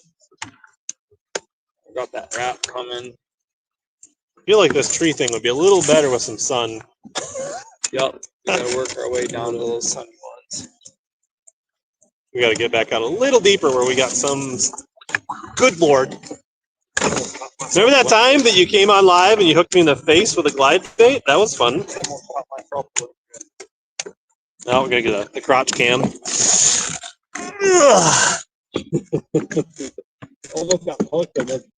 Is everybody enjoying? There you go. Rich G, that was just for you. I hope you can go ahead and send a super chat for what you got out of that.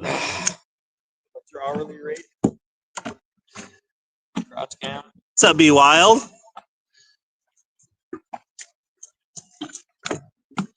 Scope cam is probably a lot less interesting right now. On a 2-foot sand flat. Oh, there she went. What? She dead. Oh, your gimbal. Your gimbal died. That seems like well, we're fishing shallow. I don't think we need I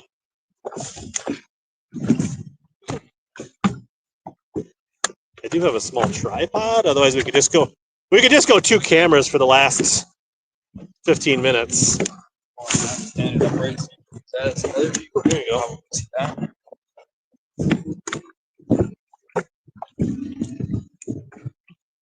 I wish the weeds came in just a touch closer to the bank here.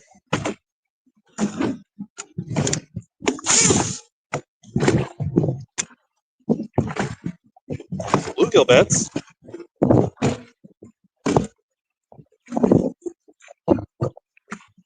Oh, we haven't seen tonight? Well, I was thinking smaller, but similar genre. Can't believe you could bring that up. But, especially with what I'm throwing.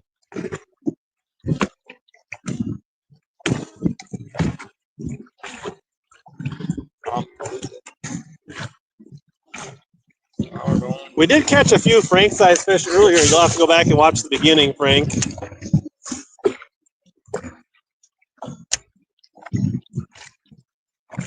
So the one thing I didn't think of, if those mics weren't working, we could have went to the Bluetooth and each just put a Bluetooth in. It probably would have been better. More conversation. And that was my original vision, right? Because like the original vision of this, like live on the water, is not to be in the same boat, but to be in separate boats. Oh, okay. And like basically having a conversation through the Bluetooth where you could hear the other person. Oh, I saw a bass cruising on the inside. It was not a 3.27.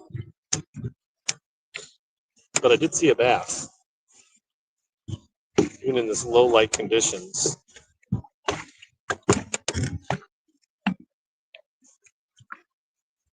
Yeah, we have just not really climbed in viewership much tonight. You have like a nice little mossy crap here, which is not typically my confidence when it comes to fishing water. I don't think the fish particularly love having that cloudy green stuff. I don't think they like breathing it. Never had one tell me that, but that's just what I imagine. But I also have seen times where you could like throw a Senko around those clouds and fish come out of them. But that might go to big log.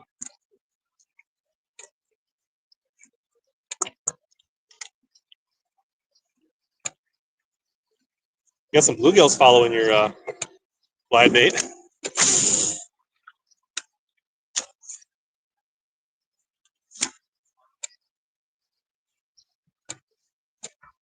Next tree. This one, at least there's some wood in the water. Short arm bit.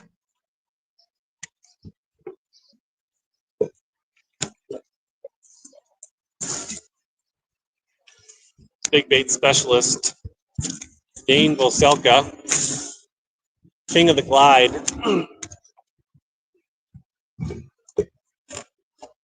If you hook up on one, are you going to do your Joachimson? Your Joachimson? Oh, the Gloida! I knew it! That was a mixture of Like talking jock?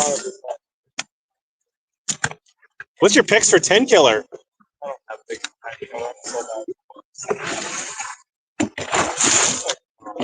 Yeah, so PSA, get your fancy fishing lineups in if you haven't. Lake 10 killer. Sounds like there's a little bit of water coming through the system. So, you know, maybe that plays into the cards of one Jason Christie. Clay Williamson slid into my Instagram story and said there is no way Jason Christie fishes day 4. He also said there was no way that Ben Milliken would have a top 10 in his first season on the Elite Series, and then he won second. Whatever. Or no. He said that when he entered the Bassmaster Opens, he wouldn't make a final day or wouldn't cash a check, and he won like the first or second one or something. Nice slimy moss here. Good deal. anything on the contours that looks different. It is going to come in a little tighter up here. Yeah.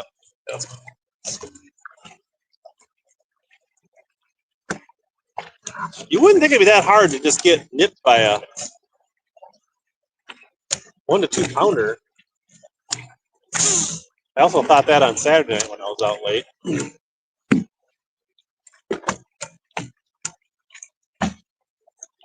I'm just a one on.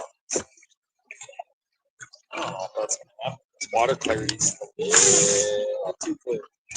I mean, right now you got low light, like it should be kind of ideal.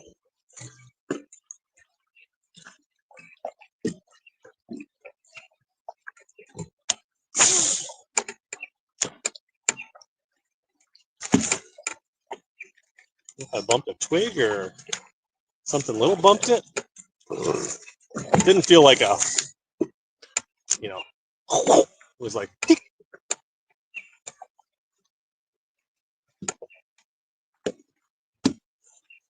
You're sight fishing? You can find one on bed up here stuff? There's gotta be it. Oh,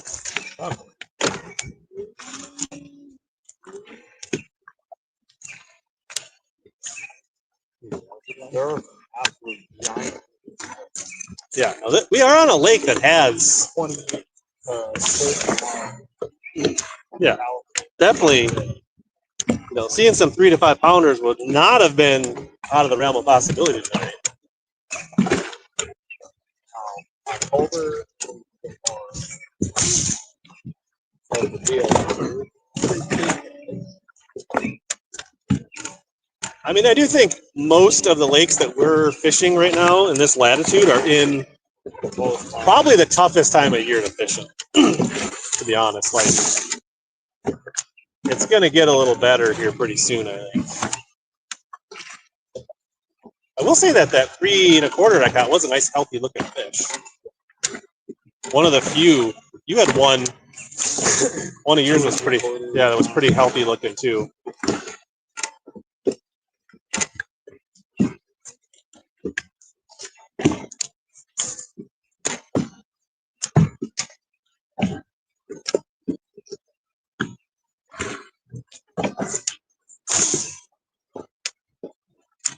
Skipped up in that tree.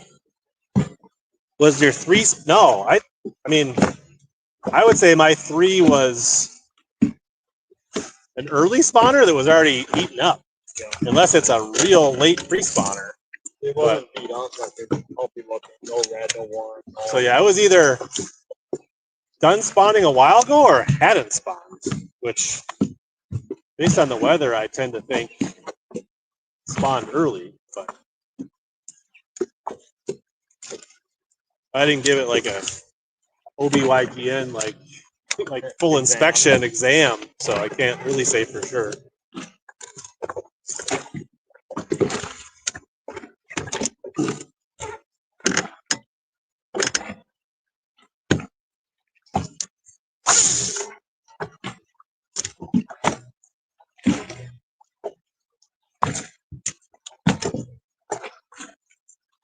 Don't want it to end. Oh, I just missed something. I don't know that it was a game changer, but I definitely had a bite.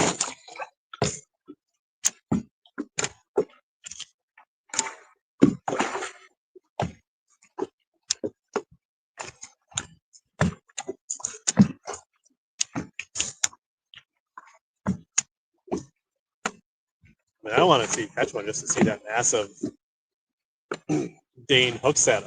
Like, why? The signature just, you know. They just reel and load. Oh! Gloida! Give it to us! Go on the glory. Are you going to boat flip that bad boy? Show that to the dash cam.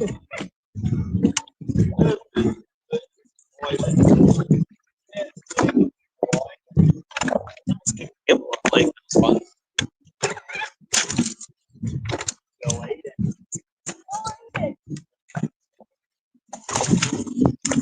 We broke the drought. The Gloida. That was gonna be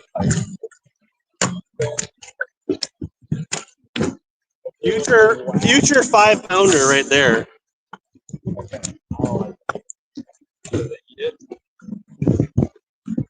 Oh yeah. It was like right up here in front of me.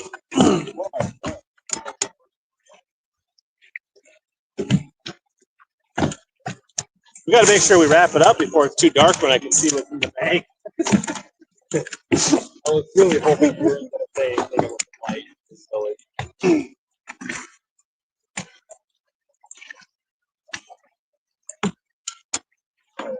I can see why people like that. There is like something about absolutely annihilating. the anticipation when you feel that, like, you automatically think it's a giant. Like, there's just no, like, it doesn't matter if it's a 1-pounder or a 3-pounder hitting it. When you get a bite on a glide or a swim bait or a mag draft, your mind is like programmed to think this is a big.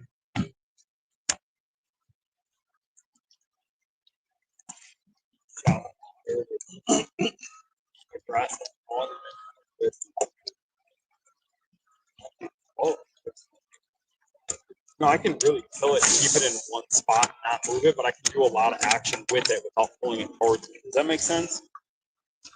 I can get it to go left and right. The rate of stall? Yeah, but I can get it to do a ton in a little bit. See that? God.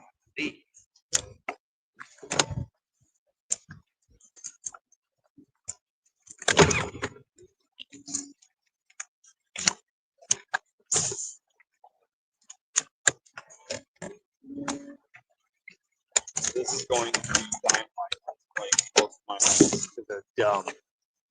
They eat anything.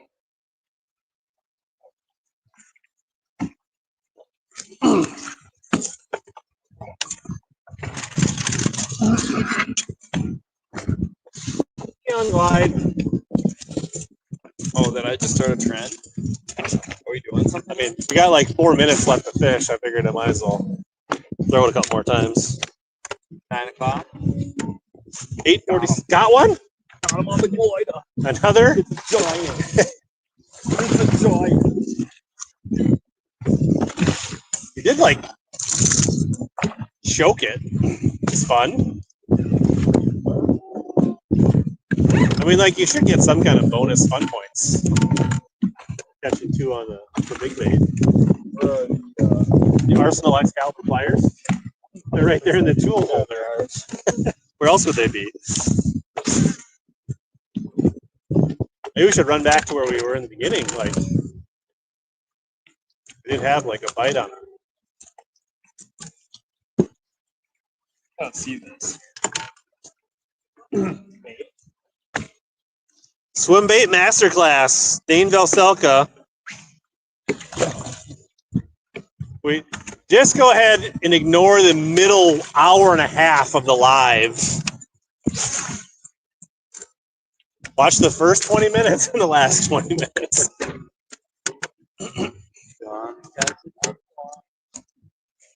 On the glider. Take my glasses off. Exit. It's getting dirty.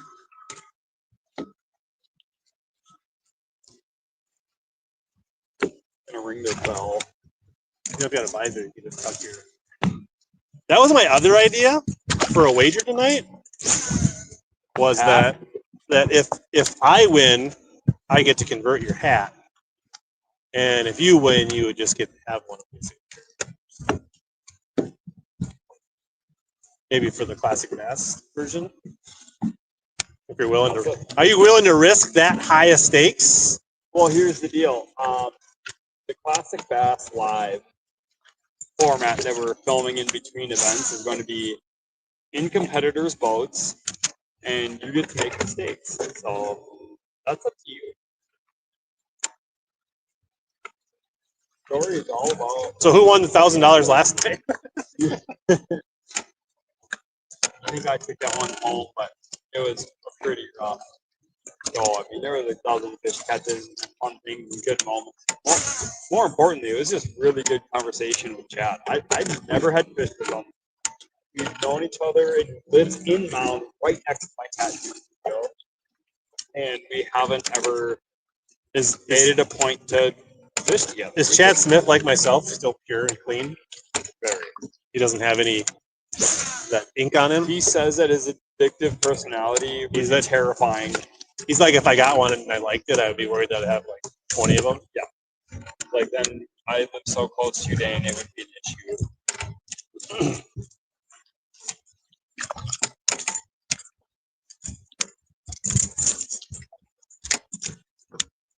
So we're coming around to the side of this island here. We got a little point sticking out here. You got a fish on top of it, I think. But I want to say there's some really good rock where you cast it or out to our. Oh, you had me go there for a good second.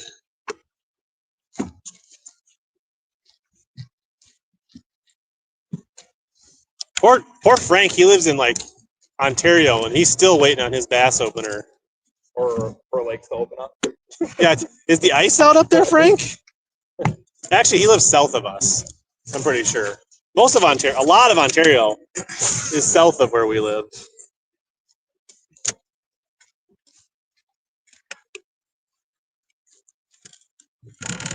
Oh, yeah.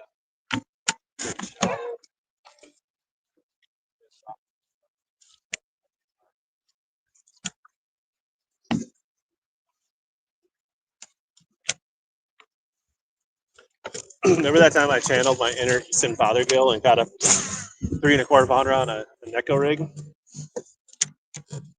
want to channel my glide. Gets that That one, when you first, like, I was like, ooh, ooh.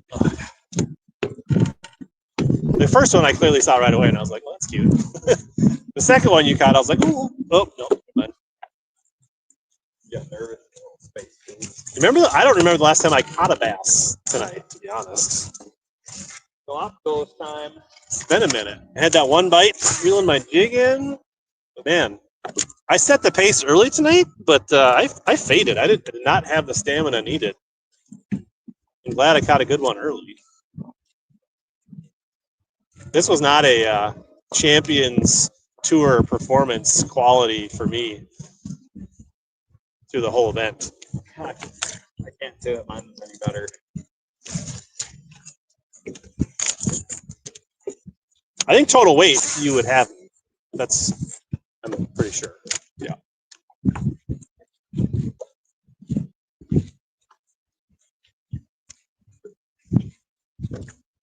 So, did we? So we're gonna 8 minutes. We're gonna lines in 8 minutes. I gotta catch a 3.5 pounder. 3.27, I think is what you need. Or we could double up. You can catch like a 3.5, and then I have a 4. I'm excited. Perfect light for it. A little bit of wind. Where's Brendan Brown? We're throwing big baits, and he's not watching.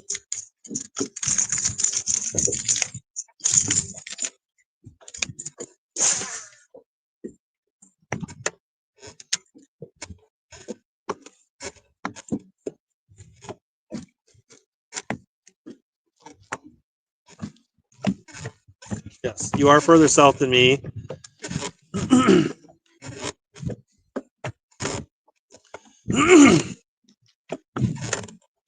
So I was reading on socials today that the year-round bass season is just waiting on the governor's signature. It was tucked in with some other bill that probably is, not good for fishing or something, but we may have a year-round bass season next year. Can you imagine? Can you imagine chasing pre-spawners? Oh, The whole month of April oh and half of May were weak. man. In some of these months, they're open water. I mean, February, beginning of March, like into March, beginning of March, it can happen. Oh, what is that? What is that? You thinking there might be one sitting on those Bluegill beds? Bluegill Oh, they're beds. gonna come up to look at it. Yeah. Is that your bait or is that? No, that. Wow. Yeah, that came to life.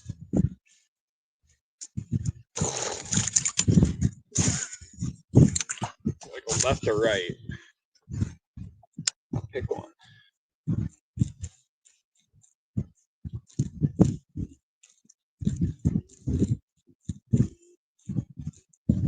What if I catch 50-inch muskie? And it would be cool on live, but it would not count.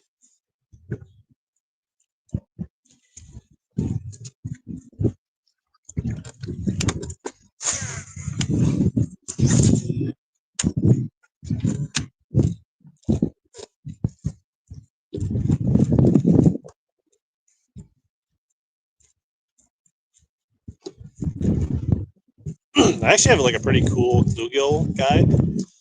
We should have thrown that today. Probably.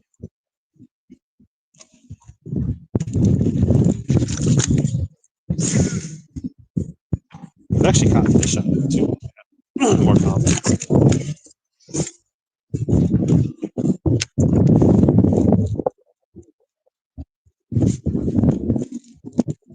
Brian says he's hoping. What lake? We are on Waconia, Camgo Bay. Your depths scatter sticks went in the mail today.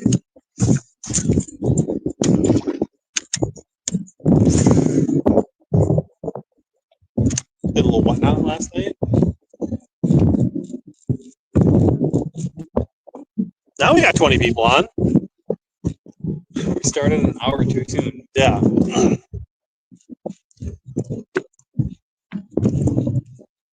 Maybe I had a bad thumbnail and title.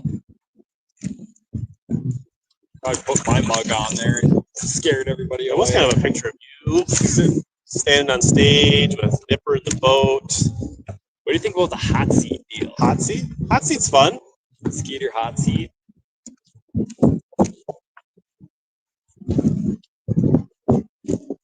Did you think that you were in payday? I knew I was close. Like I knew I was going to be just in or just out or somewhere there. That was one thing I wanted to like. So it was really tight from like 16th to like 8th. Like there was a couple of things during the tournament like where I like hung a fish and it wrapped me around one of them stupid rails, and I spent way too much time trying to get it unwrapped. Yeah, and probably lost like it's amazing how many fish. Probably lost 10 pounds. Well, I mean, I spent 6 or 8 minutes trying to get it way too long. And then, like, That'll kill you. Black and yellow rat. Heath Icarella. Kind of worked his way in the pocket. Caught a couple of fish that I had. I mean, totally legit. Yep. I'm not like, but because I let myself I gave that up. spot up. Right. Like, To get your lure back. yeah. Well, to get the fish, there's like a 2.5 pounder probably. Like, I just ended up getting too emotionally invested in trying to like get that fish in, that I wasted time, and then those fish, and then there was that. There was one spot where I saw some guy named Noah Schultz, and he was sitting on like he was like across from this bay, and he was like just finishing. Like I had a little section of like maybe 3 to 5 like good ones on some boulders that I actually thought were sneaky. Like they were kind of by themselves, and he was sitting down, and I was like, ugh. And I think what happened, he was just in the pocket, and I was about to like fish up to, and I didn't think that he had just finished there and then popped over there. But when I got into that pocket, no, oh no, oh, Eon Glide. Come on, Dad, I want one. There we go. That is fun. That's fun for the kids back at home. Buzzer beater. There's a TK painted Eon Glide from the Tulsa class. First Eon Glide finish.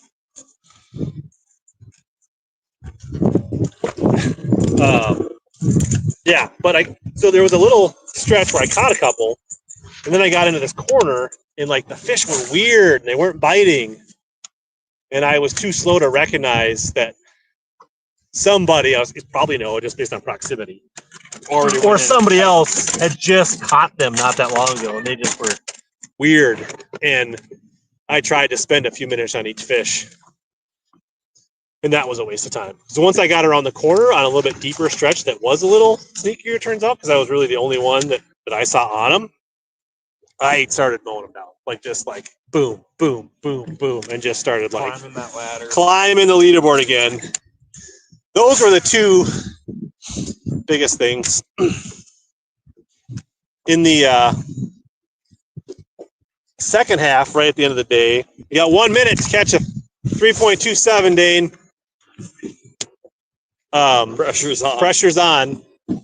That I just had a little, like I pulled up on this stretch in the dirty water, and I had like 4 bites in a row where like they would swim off with my tube, and I'd set the hook and they wouldn't have it, and then they wouldn't bite it again. They left, do you think? I don't know. I don't know if they were not on beds or they were just hanging out there. Like it was, and just like there was like 10 or 11 minutes where I had like 4 missed fish and didn't catch them, and then would cast back there with a couple different baits, and then but then I rallied. I caught like 4 fish in like the last 15 minutes. That's such a good feeling when you. And I made a cast with my clock at 3:29, and it was like my second cast at 3:29 or third, like second or third cast after it went to 3:29. Counting down the seconds. And I can't see the seconds on my like graph, but I'm like, if it goes to 3:30, it's over. And I'm like twitching a fluke, and all of a sudden I'm like, and I just like crank it, like didn't even, and You flip got one, it in. Got one on it. Got one on it. Oh. See him? Oh yeah. Yeah! Oh! He ate it! Rich, that was. He's telling stories, not watching my glide. I was like, dude, you got one right on your. Because like I paused it and he went away, and then I started working again. He came right back at it. That was pretty sick. That was wicked. It would have been sicker if I would have caught. I rolled him. Maybe it wasn't a giant. Like it's 2-3 pounder probably or something. You But come racing up to it. yeah, that was it. that was sick. Sorry to cut you off on your Yeah, story, but I know for the viewers, that would have been pretty cool. Yeah, that would have been a sick one to have on the the scope cam to see that. There's another one right behind. It was sitting right up there. Too big of an adjustment. God, that was pretty. Honestly, if I don't see it come up and eat it, I probably might actually catch it. I probably reacted too quick to the bite because I saw it like coming up. I don't know. Anyways, the fluke. I hook up and I winch it in, boat flip it, catch it so it doesn't hit the carpet. Look down, still says 329, and it was like a 210 or a 211. oh. So I finished. And you can get them in the boat before the time. Yeah, it just has to be over the gunnel. Yep. You don't have to have it weighed. But that was a pretty sick feeling to think, like, did that fish just get me the money? Did it move me? I didn't know. Like, we're in the dark period. It turns out it didn't matter. It was, it wasn't enough to get me a spot, and I was ahead enough. Like, I had a weird cushion of like 7-8 pounds over 17th, but it was super tight. But if I don't have the flurry in the last 10-15 minutes where I catch like 4, yeah, I don't get a check. I would have been out. So I definitely, if you're watching live scoreboard, you would have saw me climb into the check range in the last 15 minutes. So there's benefits and downsides to the dark period for sure. Some things you're going to miss and some things are going to be more exciting, and it's trade-offs.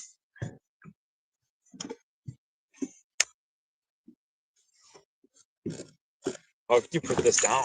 I don't know. It's like I know we said 9 o'clock, but we just had a bite on the glide, and it's like,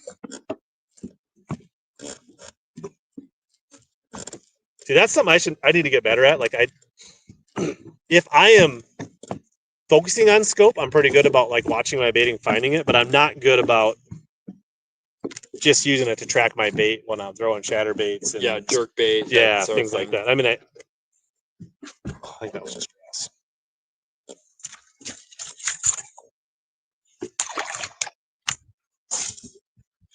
It's also hard to share a scope when you're both throwing glides. You have plenty of space up here on the deck, though. Yeah, it's there's plenty, I'm a left hand. It's plenty of room for us both to stand. It just can't point at both glide baits at the same time. No. Coming from the guy that doesn't rely on it. Yeah, I mean, that's why I have Dane out here, is so I can learn how to scope from one of a true electronics scoper guy. Remember, there's a reason why I'm not fishing the trail this year.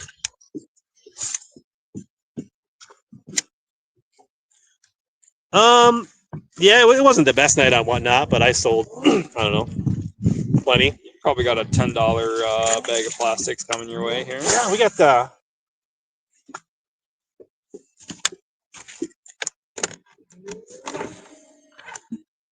This is the kind of stuff that gets you in trouble. Just go ahead. Make sure this glide bait rod is securely locked in the garage at home when I head to lacrosse.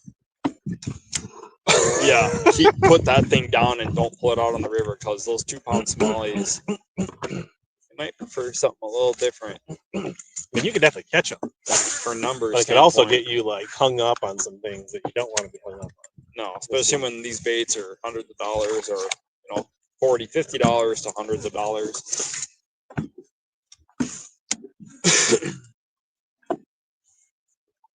Oh, we went from fairy wand to throwing 4-ounce gloides. We pulled it around. Gloides.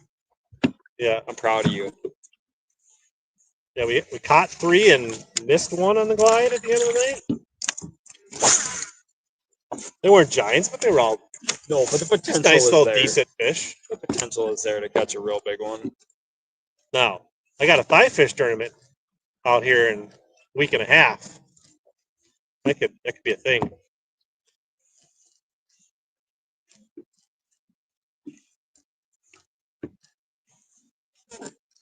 And I actually had a bite and a follow earlier tonight, so maybe the writing was on the wall for the glide bait. Maybe what happened? We never threw the mullet.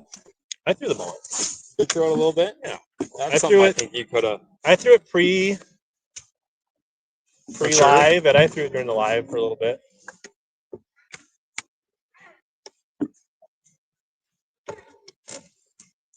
Yeah, they're just not.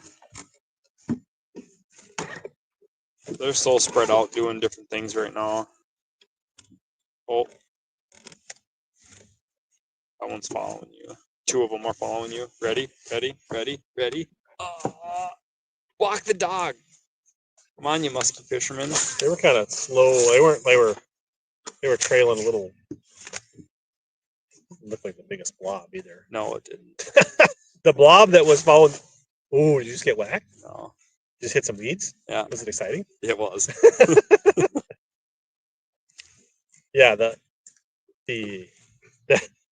blob that was just following it looked like slightly smaller than my swim bait. And the one that clobbered it was definitely bigger than my swim bait on the stream. 100%.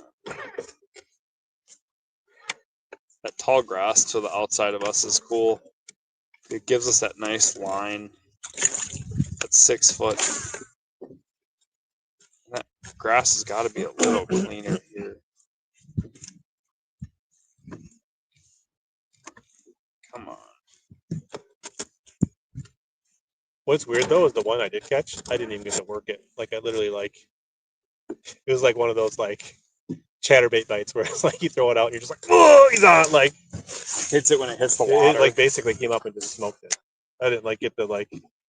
There was no gliding of the gloid. It was just like locked up. I mean, maybe it was the profile. The loud cannonball action of said glider. It's kind of one of those things that you can do late at night. You don't need to really see anything. You just kind of sit here and chop this real. We just tie on some black buzz baits and put in another hour or two. You got to like shovel out the stalls tonight yet, or what's on the agenda? But my wife and oldest daughter are driving to South Dakota for a barrel race, so I got to go home and take care of all the other horses in the barn. That's a pretty good deal. And then I got to epoxy half a dozen rods before I get some Z's. So there's like a 4-inch bluegill hot on the back of my black bait right now. It's a warmouth, and he's PO'd. I don't know. That far one might not be. Might have been like a 9-inch, 10-inch bass. Like. One of those pickerel you were talking about earlier. That's a better mark.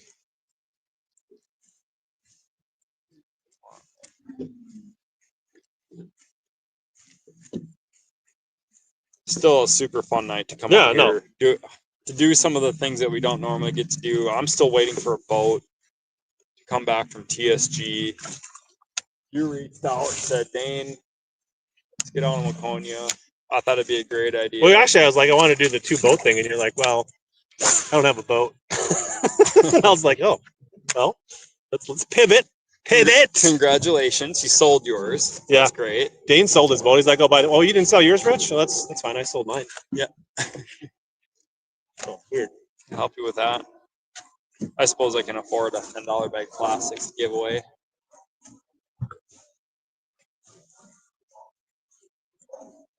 Gosh, just after getting a couple bites, you just don't want to stop. No. What's the pattern? The bites we've had on this glider have all been less than 6 feet of water. Yeah, one was on the side of a point. Yep. One was leading up to one side of the point. The other two one was on top of the point. The other one was on the other. I mean, it's just roaming. I'm sure they were probably all bluegill bed related, if I had to guess. We just weren't necessarily like targeting them that way. So. Happy 4-pounder or a 3.27 that I need. There's 2 or 3 of them. My God, I think it, 40 feet off.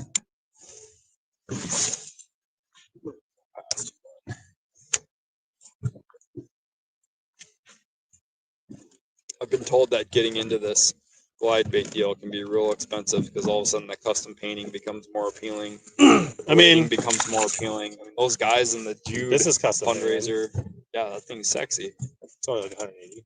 Only. Only 180.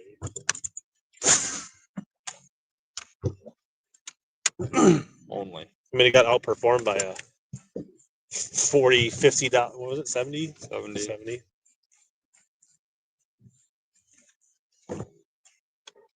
This thing is juice. I really like this thing. Might have to get myself a half dozen more. Get some custom paint on it, you know. I know a guy. Do some painting. Just got to get into another thing, you know. So one of our ideas, if you say it, the last price doesn't sound bad. If you say it fast. If you say it fast, the price doesn't sound as bad. Yeah, no, it was only It was 180. $180. Doesn't matter. Just a couple things gas. I mean, I can't even get in a classic bass event for like 5 times that. So The Pro-Am. Are you fishing the Pro-Am? nope, Did we talk about that? nope. Not really a big Tonka guy. How about fishing with the kids? I'm Do you like the I'm idea of that? anti-kids. Do you like the idea of that? Fishing with the I Marshalls? feel like there's one that kind of looked at my glide bait and then said, "Nah." Oh, and yours sinks too. Mine definitely is not. Those 2 or 3 fish, though, were interested in it. Like they weren't like On it, but they were. They like looked knew at it. I was mean, there. it made them look, but they didn't like. They did not make any aggressive. Inclination. Yeah.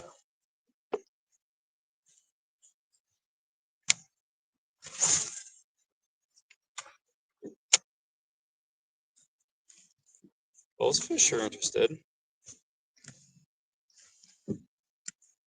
Not very big though. Yeah, I mean, in principle, I don't mind the the thought of the Pro-Am. Tonka's not my favorite lake, and I got some other things going on that time of year. Is it the price too? Do you think that entry fee is I don't even steep? I don't even know what the entry fee Just is. same entry fee as a regular event, $1,000.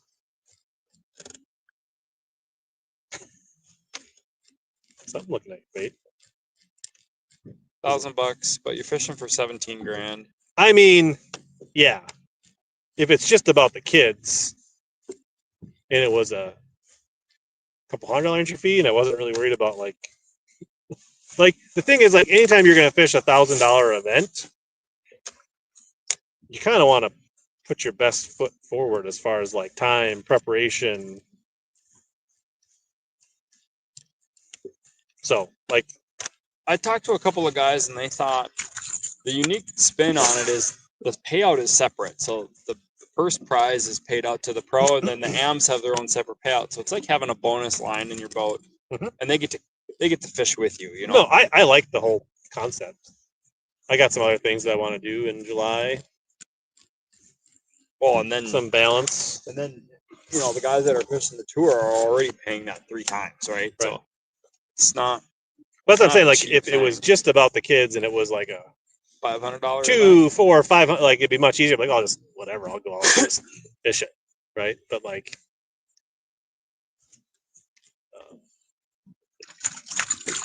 I'm not anti-Pro-Am. It's just not for me this year, probably.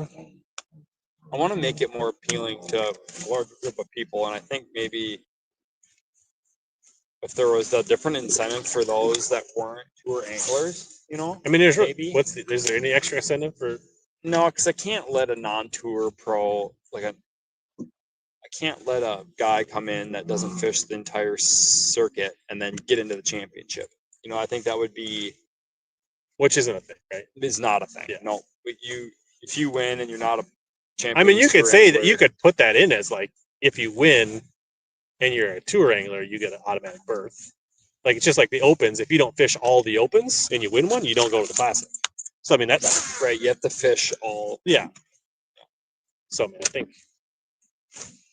think you could still do that even for this year. There's enough time saying, hey, extra benefit for Champions Tour anglers. If you win, you're in. Well, the Champions Tour anglers, if they win, they're in the For regular championship. season. For regular season, yeah. But a random person signing up for it doesn't That's what I'm saying, have any like- incentive. And I don't think No. I'll ever do that because No, it just, yeah, there's too much on the line there at the championship. you could give away a free entry into the Coronas tournament as an incentive. Yeah, that's been discussed. Or an invite to the 2026 season. You know, because they win a big event. So it'd be no different than, you know, qualifier. Similar to, it's not the same format though. Would that be on top? I don't know. These are discussions that I have on the daily. I feel like it's already a fairly deep cut. Yep. And you're already like 5 anglers only, and I don't want to give that place away right. to an exact. Right. So I mean, if it was the 51st spot, got one. To end the night, It is not a giant. It's a big one. It is definitely not It's a giant. big one. I don't know what that fish was thinking. Is that even a scoreable bass? Can we show? Can you see this? It'll probably show up better on this one. I don't even think that's scoreable. It probably is. It only looks non-scoreable because of the size of the bait. Still fun. I don't care what you say.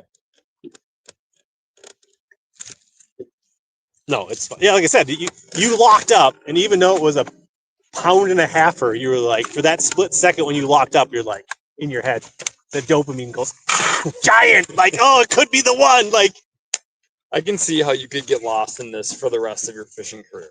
I mean, we might be out here until 2 a.m. All you want to do is just catch a big one on the glide. Now you know why Chris Aldane and Carl Jacobson's careers are ruined.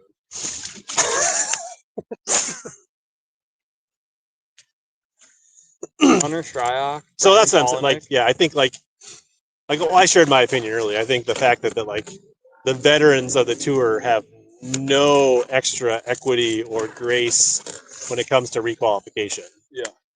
So if there was another spot given to the winner of the Pro-Am to a non-tour angler, I feel like that would even be more of a harder pill to swallow. Dissatisfaction. Yeah. That's why I'm not doing that.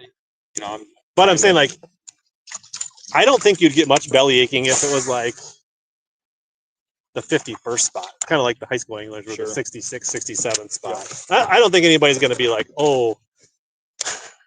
Yeah. I'm with you.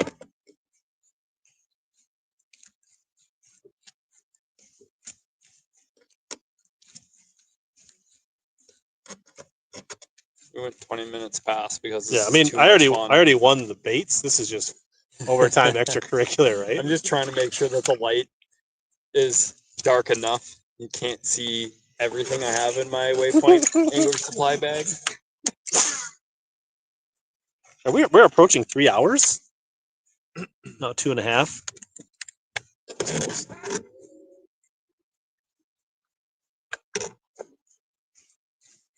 The Nico. The Neko.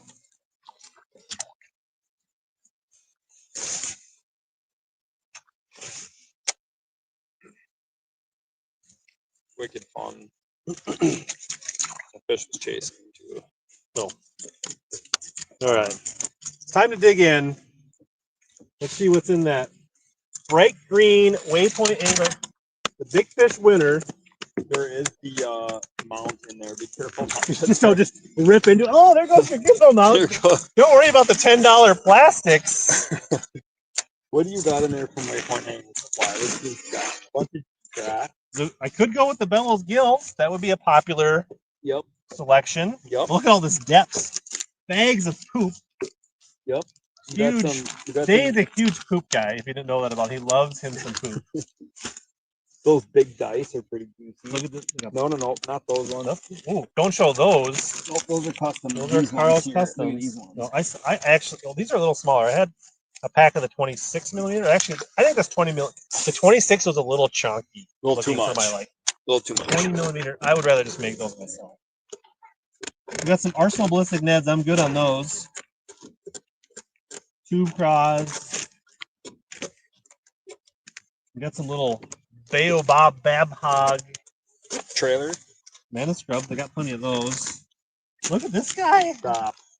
So we don't show those. Look at this guy.